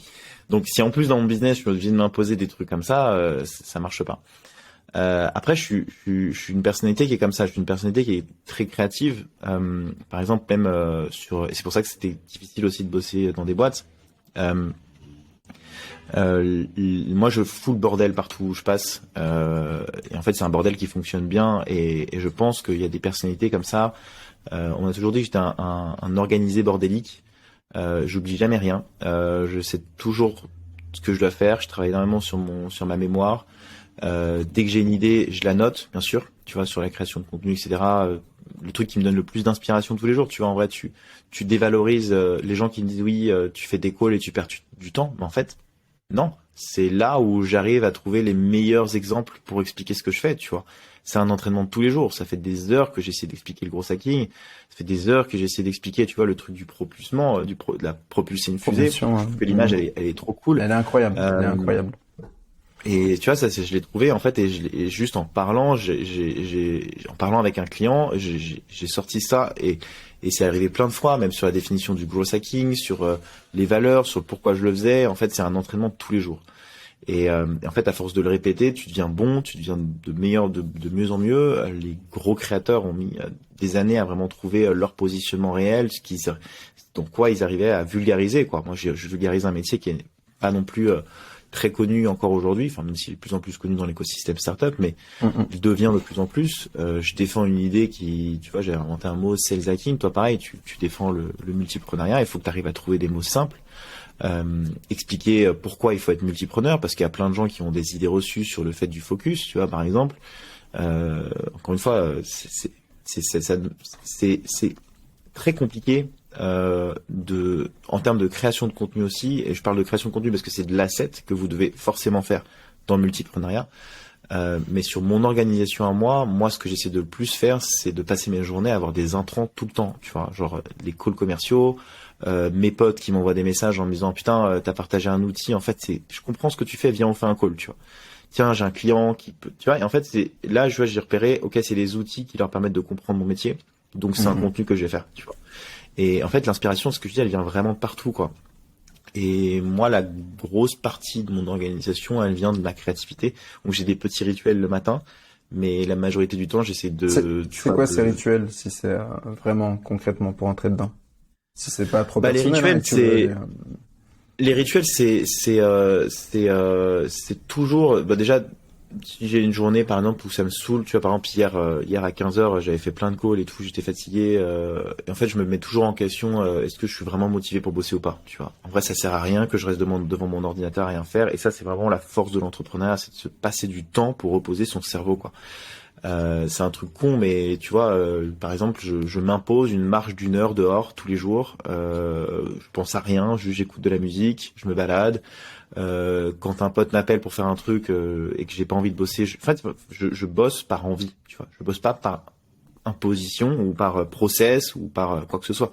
Et c'est ça l'avantage d'être seul, c'est que justement t'as une liberté que des boîtes, par exemple, tu vois, quand je prends l'exemple de Théo Lyon, Théo il a des salariés qui l'attendent tous les matins dans son bureau, tu vois. Il a des gens qui comptent sur lui pour pouvoir payer son salaire à la fin du mois. Il a des responsabilités, tu vois, que j'ai pas envie d'avoir. J'ai pas envie que les gens soient dépendants de moi aujourd'hui. Et je pense que peut-être que ça changera à l'avenir, mais aujourd'hui je suis même pas sûr d'avoir le cerveau pour, tu vois. J'ai un pote qui travaille chez un très grand influenceur qui est rentré il y a pas longtemps dans cette boîte justement, et il m'a appelé, il est sales là-bas. C'est un des plus grands coachs en France, c'est le plus grand coach en France. Et il m'appelait, c'est moi qui lui ai recommandé, c'est moi qui lui ai dit d'aller là-bas, je lui ai présenté des gens qui bossaient là-bas, etc. Bref, il bosse là-bas, il est très bon dans ce qu'il fait. Et il me disait, putain, c'est horrible, tout est le bordel.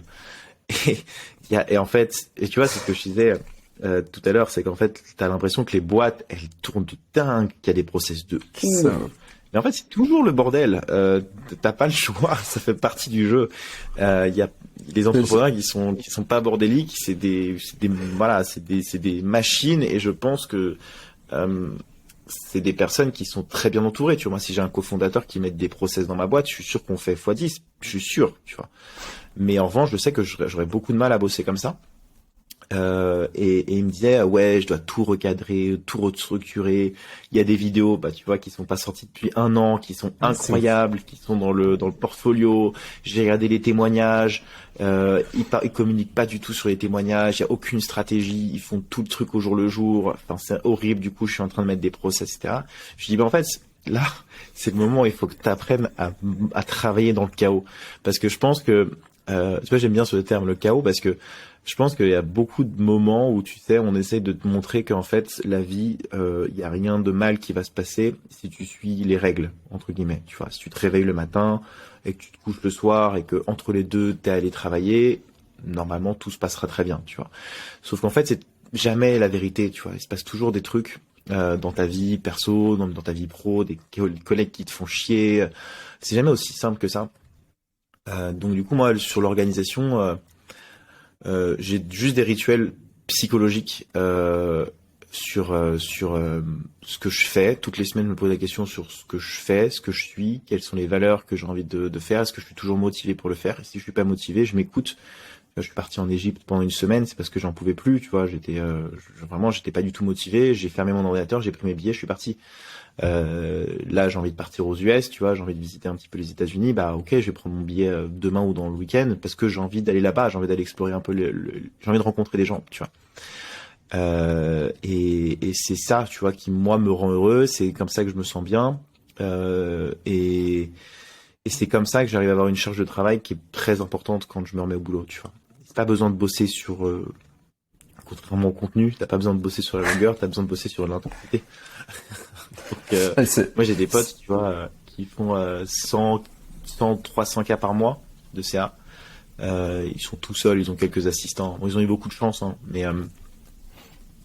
mais ouais, en fait ils bossent 3 mois par an, mais 3 mois en mode, tu vois, machine de guerre, ouais. Voilà, dans le tunnel. Ouais.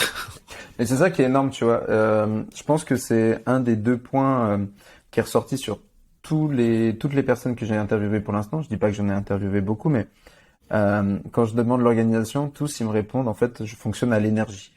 C'est-à-dire que il faut que je le sente, il faut que ça soit maintenant. Et si là je suis pas dans le mood, si je suis pas dans l'énergie pour faire cette tâche, eh ben je la fais pas et je la fais plus tard. Et que ça soit des solopreneurs, que ça soit des personnes avec 1, 2, 3 jusqu'à 8 business pour l'instant que j'ai interviewé, eh ben ces personnes-là, et voilà, si là ils se sentent pas, ça sert à rien qu'ils se mettent, comme tu disais tout à l'heure, devant l'ordinateur en mode allez vas-y, faut que je bosse, alors que t'es pas dedans, quoi. Donc ils vont faire quelque chose, ils vont s'aérer l'esprit. Il y a un truc, c'est la définition même pour moi de l'entrepreneur. C'est un mec qui en a marre qu'on lui impose des trucs, tu vois. Et même pour sa réussite, il y a même des trucs où il y a des choses, je dis ouais, je sais que ok, avec ça, je peux faire le million, mais ça me fait chier de le faire. Voilà, j'ai pas envie de le faire. Et c'est des rebelles, quoi, tu vois. Et je pense que ouais, c'est exactement ce que tu dis, c'est fonctionner à l'énergie et vraiment prendre du temps pour soi, qu'on arrête de te faire chier avec des barrières mentales, qu'on t'impose de faire des trucs. Toute ma vie, on m'a demandé de faire mes devoirs, je détestais faire mes devoirs. On m'a demandé d'apprendre des leçons, on m'a demandé d'apprendre des trucs qui me faisaient chier, avec des gens qui étaient pas du tout passionnés par ce qu'ils faisaient. Donc ça y est, en fait, peut-être est vachement avec tous les influenceurs maintenant, je trouve, lifestyle, style de vie, etc. Toutes les mentalités américaines aussi. T'as des paradigmes, même avec l'environnement, mine de rien, ça joue beaucoup. Tu sais, j'ai regardé encore une vidéo hier, elle disait, dans 20 ans, on est tous morts. Oui, il y a la guerre, il y a eu le Covid. En fait, mec, je suis désolé, j'ai pas envie de faire un 9 to 5, genre toute ma vie, et j'ai envie de profiter de ma life, parce que peut-être que dans 5 ans, en fait, l'argent que j'aurais gagné, il servira à rien. Donc on est vraiment, tu vois, dans un kiff du présent, tout en pensant à notre futur, tu vois. Clairement. C'est-à-dire que consommation d'expérience, c'est qu'en fait, moi je crois beaucoup à la projection, entre guillemets, même si c'est un peu chelou de dire ça, mais toutes les personnes que j'ai rencontrées m'ont tous dit la même chose. Ils m'ont dit, moi, je savais où j'allais être dans 10 ans, tu vois. Et je pense que si tu sais pas où tu vas dans 10 ans, voilà, laisse-toi 10 ans pour atteindre tes objectifs. La vie est longue. Putain, tu peux vivre jusqu'à 80 ans. Ne serait-ce que si t'as 40 ans tu vois, 40, 50 ans où t'as kiffé ta life. Enfin, tu vois, c'est un peu l'histoire de Maxime Barbier, le fondateur de Minute Buzz, lui qui est parti d'ailleurs totalement en mindfuck sur ce truc, mais lui, il veut vraiment kiffer tous les jours de sa vie, il veut profiter à 100%. Moi, j'ai pas envie de profiter à 100%, mais juste, tu vois, dans mes moments où je suis en down, parce que ça arrive tous les jours, j'ai envie de kiffer, tu vois, j'ai pas envie de passer du temps et c'est difficile, parce que franchement, c'est toute ta vie, t'as été éduqué avec la boule au ventre, au début, de te dire, putain, merde, faut que je le fasse. Et tu sais, ça te trotte dans la tête, et tu fais des nuits blanches, et tu l'as toujours pas fait, et en fait, mais non, relax, ça va bien se passer, tu vois, c'est pas grave, on est tous dans la même merde. Tu vois, l'URSSAF, on est tous en retard, la TVA, on a tous fait des conneries au début, c'est pas grave, tu vois, genre, enjoy la journée, tu vois. C'est ce que disent les Américains, il faut que tu savoures le chemin, et pas la destination. Et ça, c'est le meilleur conseil qu'on m'ait donné, tu vois, c'est celui-là. Clairement, tu résumes totalement l'état d'esprit dans lequel je suis. C'est pas pour rien que je suis parti voyager pendant 1 an, faire le tour du monde, que j'ai vécu 3 ans à Mayotte, en fait, se nourrir de ces expériences-là aussi, c'est comme ça que on parlait de créativité au début, on va pas revenir dessus, mais c'est vrai que ça nourrit aussi cette créativité, tous ces nouveaux inputs qui arrivent. Ça nourrit l'humain aussi que tu es. Aussi, clairement. Ça nourrit l'humain, l'empathie que tu as sur les autres, tu vois, je reviens d'Égypte pareil, je vois que les mecs, enfin, j'avais fait un post, j'avais fait un bad buzz sur ça, mais en fait, je suis désolé, mais quand je reviens d'Égypte, je suis hyper grateful d'être en France, tu vois. Ouais. J'avais bien aimé ce post. Non mais c'est vrai. En fait, bah oui. Mais je suis désolé. Mais moi, je suis allé au Brésil, des mecs qui dorment dans la rue avec des enfants. Je vois les mecs qui sont sales, ils ont des dents, c'est catastrophique. Ils sont au milieu du désert. Enfin, ouais. En fait, je reviens là, je suis content, tu vois. Genre, c'est pas du tout méchant et ça me fait prendre conscience que moi, mon existence n'est pas celle de tout le monde, tu vois, dans la pauvreté comme dans la richesse, tu vois. En vrai, il y a des gens que je connais qui sont aux États-Unis. Aux États-Unis, tu fais beaucoup plus d'argent qu'en France. Le marché français, il est minuscule. Aux États-Unis, tu lances un business, tu peux gagner des 1 million, 3 millions par semaine, tu vois. Et oui, ça existe. Mais les gens te diront que ça n'existe pas. Donc il faut, tu sais, pour moi, il y a une phrase que j'ai dite justement après ce bad buzz et qui m'a, en fait, genre, j'ai réfléchi, tu vois, pendant toute la nuit parce que ça m'avait vraiment affecté émotionnellement. J'ai dit en fait, l'intelligence, pour moi, hein, l'intelligence, c'est résister à ses croyances. Tu penses que c'est pas possible de faire 1 million, bah écoute-moi, je vais t'expliquer que ça l'est, tu vois. Tu penses que c'est pas possible de monter un business, bah écoute-moi, je vais t'expliquer que ça l'est. Tu penses que la vie elle est simple, bah écoute-moi, je vais t'expliquer que la vie elle est pas si simple. Tu penses que t'es pas privilégié, bah je vais t'expliquer qu'en fait t'es pas privilégié, tu vois. Et en fait, quand t'es toujours dans ce raisonnement-là, de se dire ah mais en fait putain il a raison. Et je trouve que les haters sur LinkedIn, je pense que ce sont pas des gens intelligents, justement pour cette simple bonne raison-là, c'est qu'en fait moi quand j'ai posté ce truc-là sur LinkedIn, c'était pas du tout. Et qui peut croire ça en fait que je vais utiliser la pauvreté des gens. Tu vois, ils m'ont pris vraiment pour le Thanos de LinkedIn, quoi. Mais vous êtes des grands malades. À quel moment je vais me nourrir du malheur des autres pour aller bien dans mon business? Genre, j'ai juste dit que de voyager et de sortir de ces zones de confort, parfois, effectivement, ça te permettait d'être plus humble dans ce que tu faisais et de te rapprocher de ce qui est le plus essentiel pour ta vie à toi, tu vois. C'est juste ce que je voulais dire. Et je pense que c'est pas du tout un crime de dire ça. Mais, et tu vois, ils sont dans leur prisme à eux. Et ça, c'est aussi un sujet qu'on n'a pas abordé, mais les haters, tu vois, quand tu vas créer du contenu, c'est parfois ça te touche énormément. Ils sont dans leur prisme. Quel est l'impact un peu vraiment des haters sur toi? Est-ce que déjà t'en as beaucoup? Est-ce que tu les as sur toutes les plateformes? Et est-ce que c'est même le même style d'haters ou pas entre les différentes plateformes? Moi, je t'avoue que je débute seulement, donc pour l'instant, j'ai pas trop d'haters. Ça va venir, mais LinkedIn, c'est tous la même. Pour moi, c'est tous la même typologie de gens. C'est des gens qui te prennent pour des mythos, qui te disent que soit des gens frustrés. Tu vois, par exemple, typiquement hier, j'ai écrit un message d'un mec. Tu vois, genre j'ai la chance vraiment d'être invité dans des événements avec des gens vraiment intéressants, riches, successful, tout ce que tu veux. Et je suis convaincu qu'il y a plein de choses que, tu vois, quand le mec me dit je gagne 1 million par semaine, je dis waouh, ok. En fait, moi je connaissais des gens qui gagnent déjà 300 000 euros par mois, c'est énorme. Donc là, en fait, t'es en train de me dire que mon pote que je mettais là, il est là par rapport à ce que tu fais. Donc forcément, moi je vais poser des milliards de questions à ce mec, tu vois. Genre, je dis mais qui tu es, qu'est-ce que tu fais, comment t'es arrivé là, etc. Machin.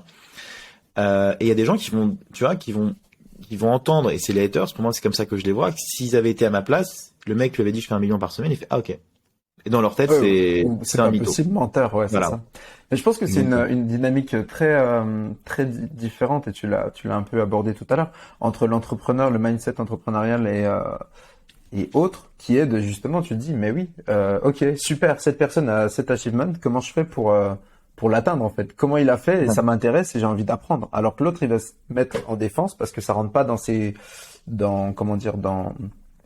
croyances, et de se dire, ah non, ça c'est pas possible parce que moi actuellement je peux pas le faire. Et donc, s'il fait quelque chose qui est différent de ce que je fais actuellement dans ma vie, eh ben c'est que c'est un menteur. Exactement. Alors que... Résister à ses croyances, c'est ce que je te dis. C'est exactement ça. Mais après, je pense, enfin, faut pas non plus. Je pense que la majorité des entrepreneurs effectivement sont comme ça.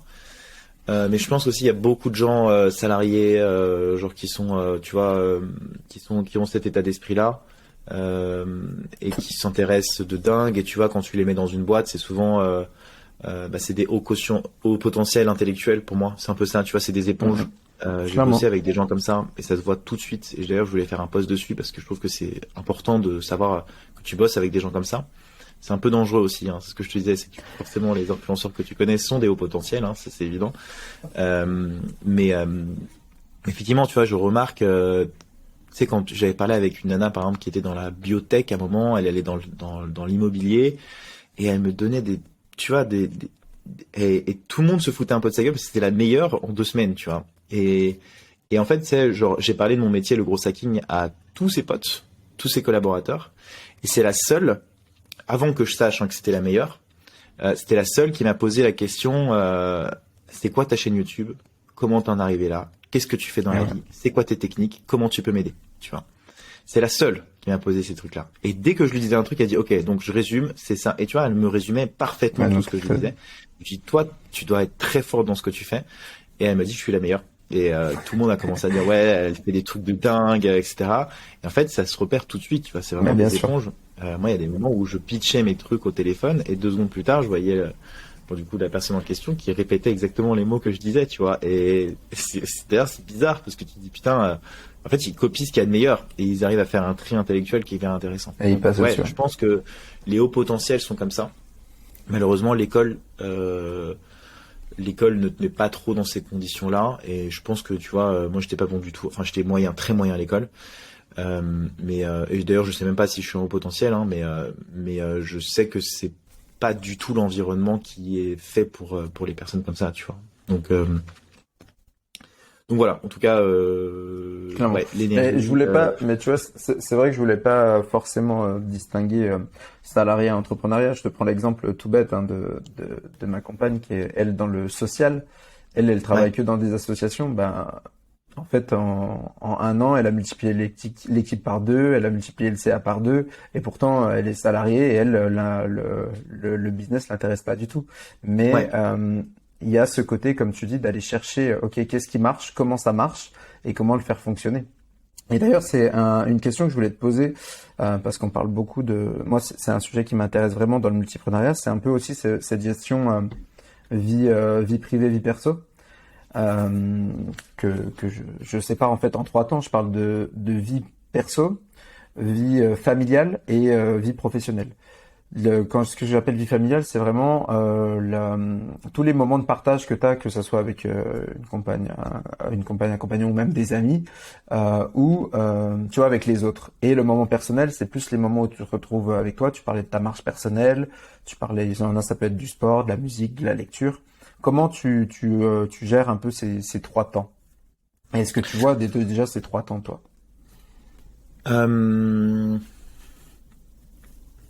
C'est une bonne question. Moi, mon boulot fait un peu partie de ma vie personnelle, mais du coup, comme je te l'ai dit, j'ai le dessus sur mon boulot, tu vois. C'est-à-dire quand un truc me fait chier, je le fais pas.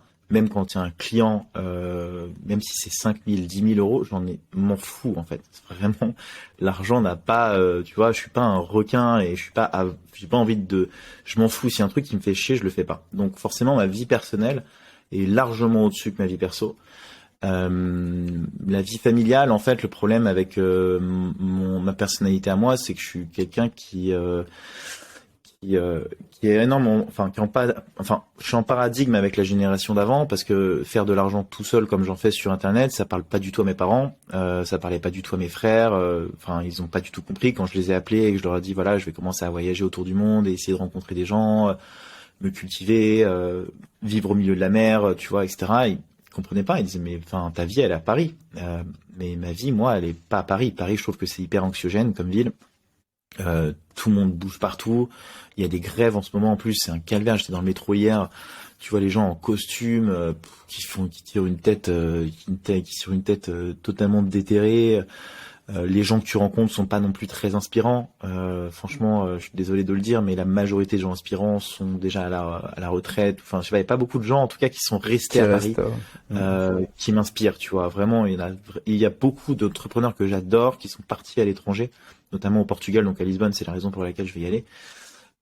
Et du coup, en fait, au début, sur ma vie familiale, je l'ai extrêmement mal vécu de pas être compris à ce moment-là. Je l'ai fait quand même. Et plus je l'ai fait, plus ils ont compris ce que je voulais faire. Et en fait, plus je l'ai fait, plus j'ai rencontré des gens qui étaient comme moi. Et je pense, tu vois, que l'environnement dans lequel tu évolues et les amis que tu arrives à créer, les connexions que tu arrives à faire avec les gens, impactent énormément ce que tu seras plus tard. Et donc du coup, je suis vachement selfish à ce niveau-là. Je ne m'impose jamais de parler à quelqu'un qui me saoule. Si demain je dois perdre un pote de 10 ans, je le perdrai parce que ça fait partie du jeu. Okay.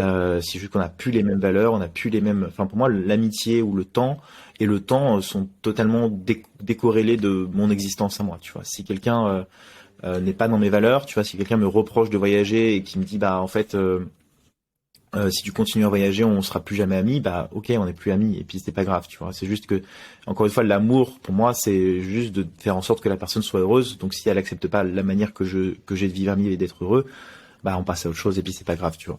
Donc, je suis pas du tout dans ça. Et je pense que, tu vois, il y a une image que j'aime bien.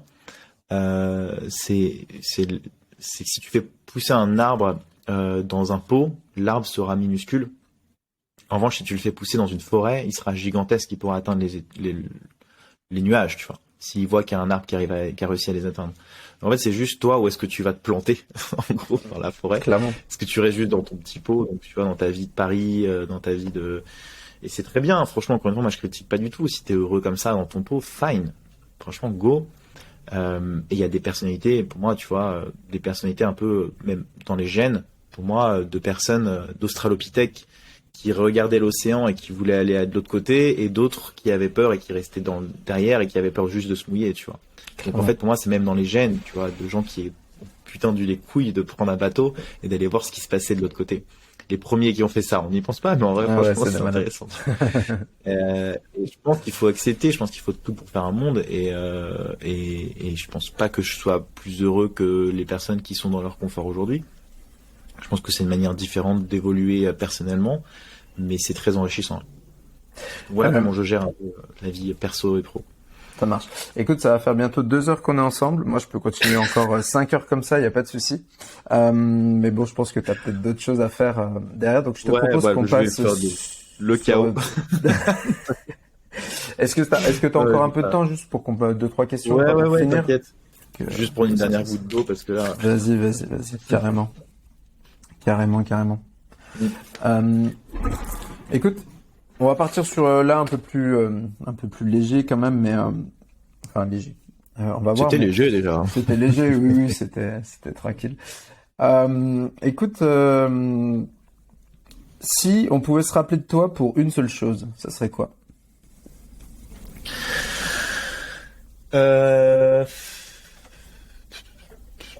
Je pense que entre ce que je suis maintenant et ce que j'ai été avant, je Je pense que c'est ça qui a vraiment changé, c'est la personnalité que je suis devenue. Je suis toujours la même personne, mais en ce que j'ai été avant, ce que je suis aujourd'hui, c'est la confiance qui est arrivée, tu vois.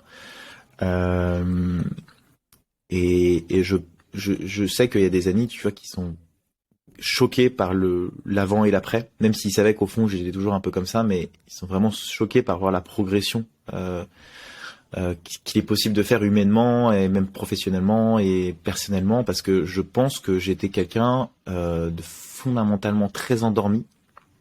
Euh, J'étais un peu une rose, tu vois, qui n'avait jamais poussé. En Énorme. fait.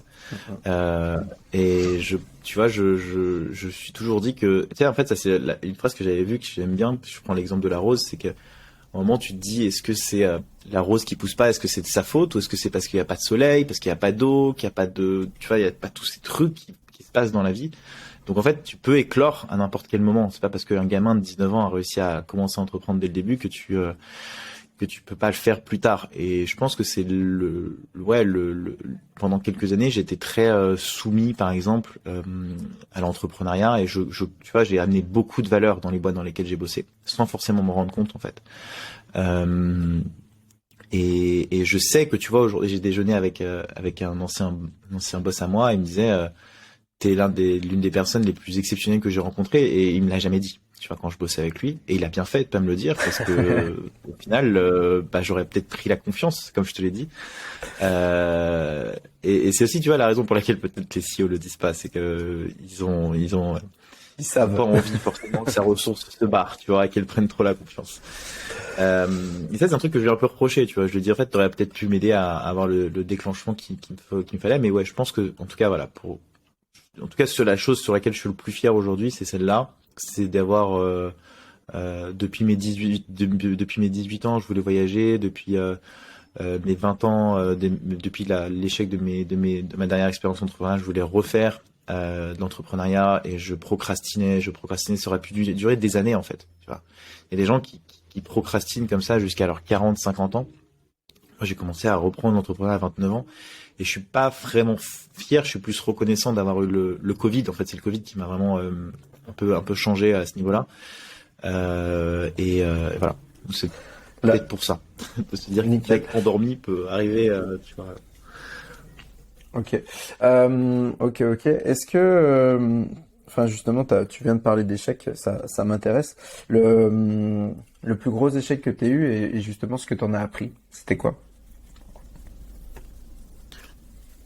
Euh, Bon, j'en ai eu tellement, franchement.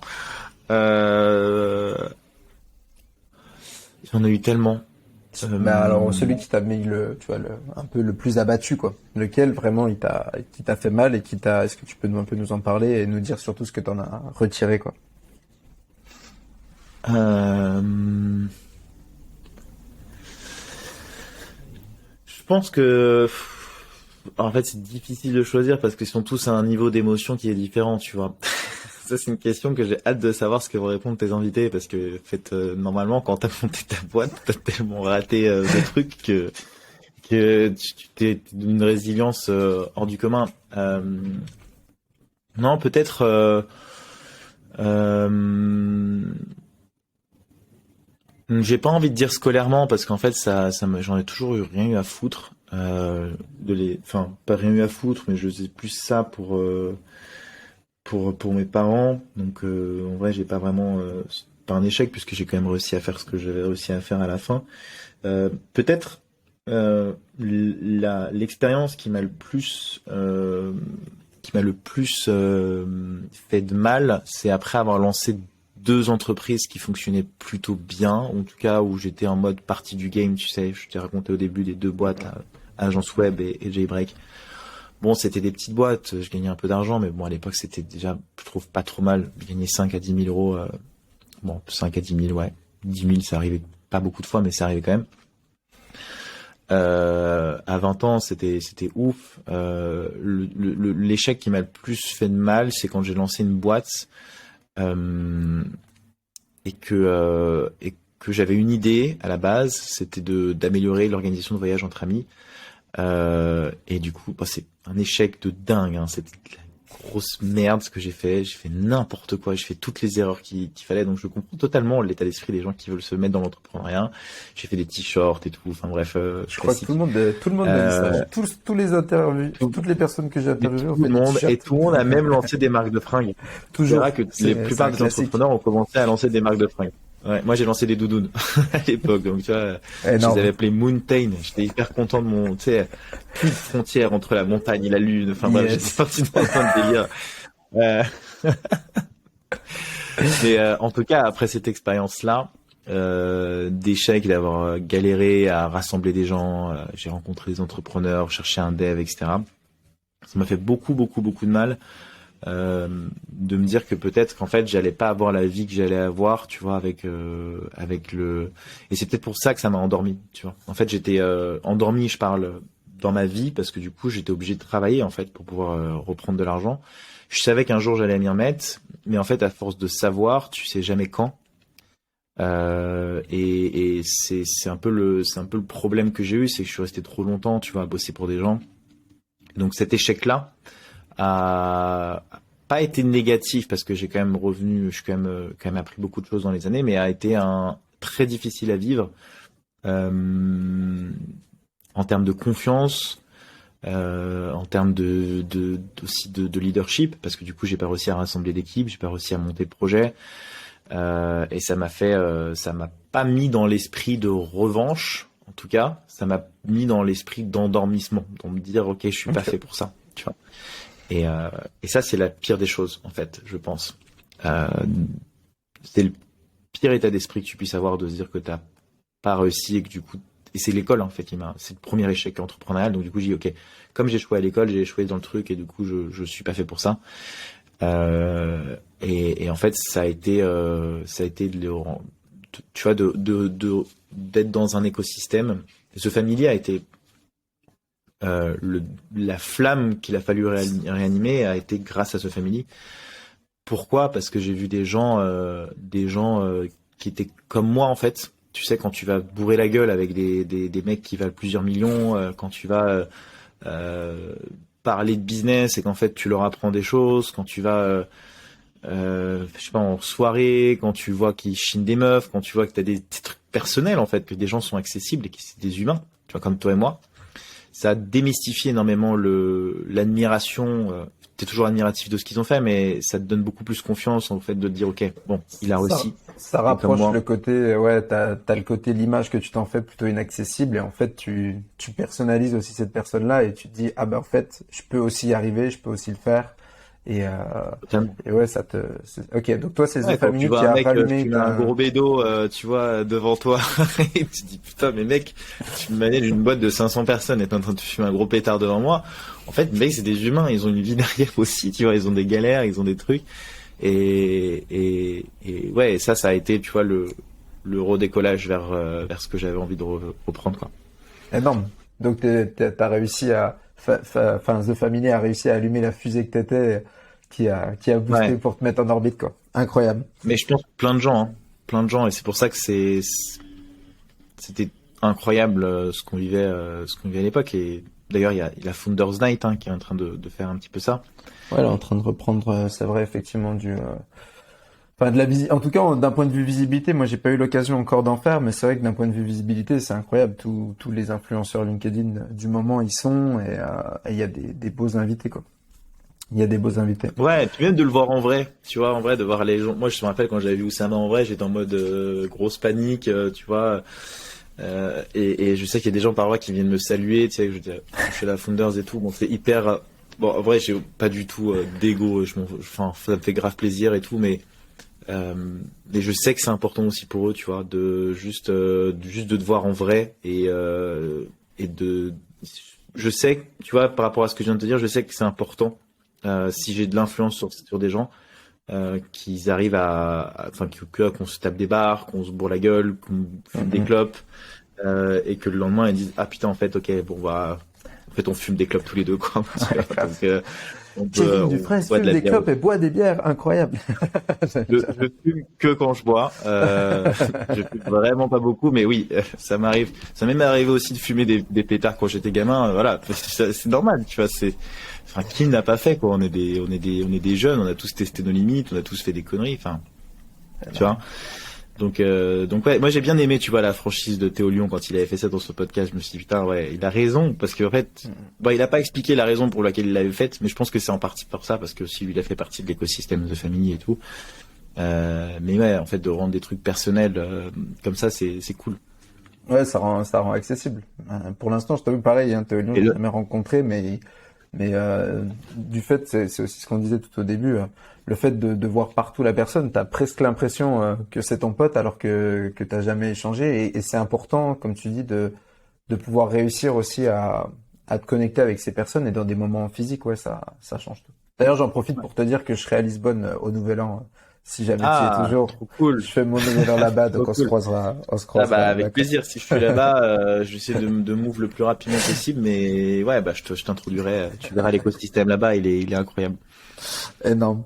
Eh ben écoute, je te propose de finir sur deux petites questions, quand même, on va dire la classique du podcast. Qu'est-ce qui t'a un peu vraiment inspiré? Est-ce qu'il y a des choses, des personnes, des livres, ou non, plutôt qu'est-ce qui t'inspire maintenant? Pas ce qui t'a inspiré, mais aujourd'hui, qu'est-ce qui t'inspire maintenant, tiens. Hmm. Moi, ce qui m'inspire le plus, c'est les personnes qui arrivent parce que c'est très personnel, parce que j'étais quelqu'un d'extrêmement stressé. Euh, c'est les personnes, et c'est un travail de tous les jours, c'est les personnes qui arrivent vraiment à s'en foutre totalement et de faire leur business, tu vois. Ça, c'est le truc qui m'inspire le plus en ce moment, de vraiment mettre son niveau de personnalité au-dessus de celui de son business. Et d'être, tu vois, vas-y, en fait, je sais de quoi je suis capable, donc même si demain, je sais plus quoi faire, ça va aller. Parce qu'en fait, le problème, si t'es pas comme ça, c'est que tu t'enfermes dans une prison dans laquelle tu peux pas sortir. Euh, et et c'est très dangereux. Tu peux te perdre, tu peux partir en burn-out. Moi, j'ai connu beaucoup d'entrepreneurs qui ont pas réussi à élever ce niveau-là, et du coup, moi, qui m'inspire beaucoup, ils sont beaucoup dans la spiritualité, ils sont beaucoup dans. Il y a beaucoup de gens dans l'entrepreneuriat qui sont dans la spiritualité maintenant, dans le temps que tu passes, profiter de chaque instant, essayer de relativiser, tu vois, même de la méditation, du yoga. Voilà, ça c'est des choses sur lesquelles qui m'inspirent énormément. Juste d'arrêter d'avoir la boule au ventre pour des sujets soit que tu maîtrises pas, soit que tu overthink et des problèmes qui n'arriveront jamais, soit en fait enfin, qui sont pas qui sont pas assez importants que ça dans ta vie, qui te rendront pas plus heureux que ça, tu vois. Donc c'est ça aujourd'hui. Il n'y a pas vraiment aujourd'hui, je trouve, d'influenceurs qui en parlent. C'est plus par rapport aux gens que je rencontre au quotidien qui me donnent, qui m'inspirent à ce niveau-là. Et voilà, c'est ça qui m'inspire aujourd'hui, c'est de comment tu arrives à gérer ta vie personnelle mieux que ta vie professionnelle parfois. C'est ce que disait, putain, je me rappelle plus son prénom en plus, mais l'important, c'est pas de réussir. L'important, c'est pas de réussir dans la vie. L'important, c'est de réussir sa vie, tu vois. Ouais, clairement. Et voilà, c'est, je pense, le goal life de la majorité des entrepreneurs aujourd'hui, en tout cas des solopreneurs. Et c'est, je pense, une très bonne chose de recentrer justement son objectif sur sa vie, sur le fait de kiffer tout en faisant des choses et des choses qu'on aime. Allez, qui c'est que tu me conseilles d'inviter les trois multipreneurs que tu me conseilles d'inviter dans les prochains podcasts? Alors un multipreneur qu'il faut absolument que t'invites parce que c'est un putain de malade. Ruben Tayeb, il a monté le Cocon, puis il a créé une formation LinkedIn, puis il a fait du ghostwriting, et puis là il va lancer un autre business dans pas longtemps. Donc voilà, il a lancé plein de différents business. Julien Voisenon qui a bossé aussi chez Paradox, il va t'apporter pas mal de trucs. Voisenon, c'est un bon closer, très bon sales. Et un autre multipreneur que je connais, moi je te recommanderais d'aller chercher Guillaume Boubèche parce que du coup quand même c'est la resta de l'Empire, quoi. Il veut créer son petit Empire, ça pourrait être super que tu arrives à le catcher. Et d'ailleurs je pense que même Oussama, maintenant il se lance dans le soloprenariat. Donc ça prouve que c'est quand même quelque chose à la mode. Carrément. Eh ben écoute, on va essayer d'aller chercher ces noms-là. On verra combien de temps ça prend, mais on va essayer d'aller les chercher carrément. Eh ben trop cool. Où est-ce qu'on te retrouve? Sur LinkedIn, Kevin Dufresne, ou YouTube si vous voulez regarder un petit peu les techniques que j'ai partagées. Partout en fait, j'ai envie de te dire, sur mon site internet. Voilà. Faites attention si vous cliquez sur une vidéo YouTube, vous risquez de voir ma tête pendant quelques mois. Non, je rigole. Mais... Comme tu disais, la force pour le YouTube, donc on va tous s'abonner sur le YouTube de Kevin, s'il vous plaît. C'est le plus important. Donner de la force, c'est ce qui est le plus important, vraiment. Mais donner de la force si vous aimez bien ce que je fais, bien entendu, parce que sinon ça marche pas. Je suis tellement pressé de voir le moment où, au niveau storytelling, tu diras que l'étagère vide, pour toi, c'était fait exprès pour développer l'engagement sur tes vidéos. Je suis pressé que tu dises ça, quoi. Bah écoute, je te remercie. C'est quand ça me donne une idée de poste. Ah, bien sûr. Bah écoute, c'était un vrai plaisir de t'avoir aujourd'hui. Tu nous as appris énormément de choses. Et écoute, très pressé de te revoir pour une autre occasion. Avec plaisir. Merci beaucoup pour l'invitation. Et puis à très vite. Et bonne écoute. Du coup, merci de m'avoir écouté jusque-là pour les personnes qui allaient jusqu'à la fin de l'épisode. Et puis à très vite, Yann. Bon courage.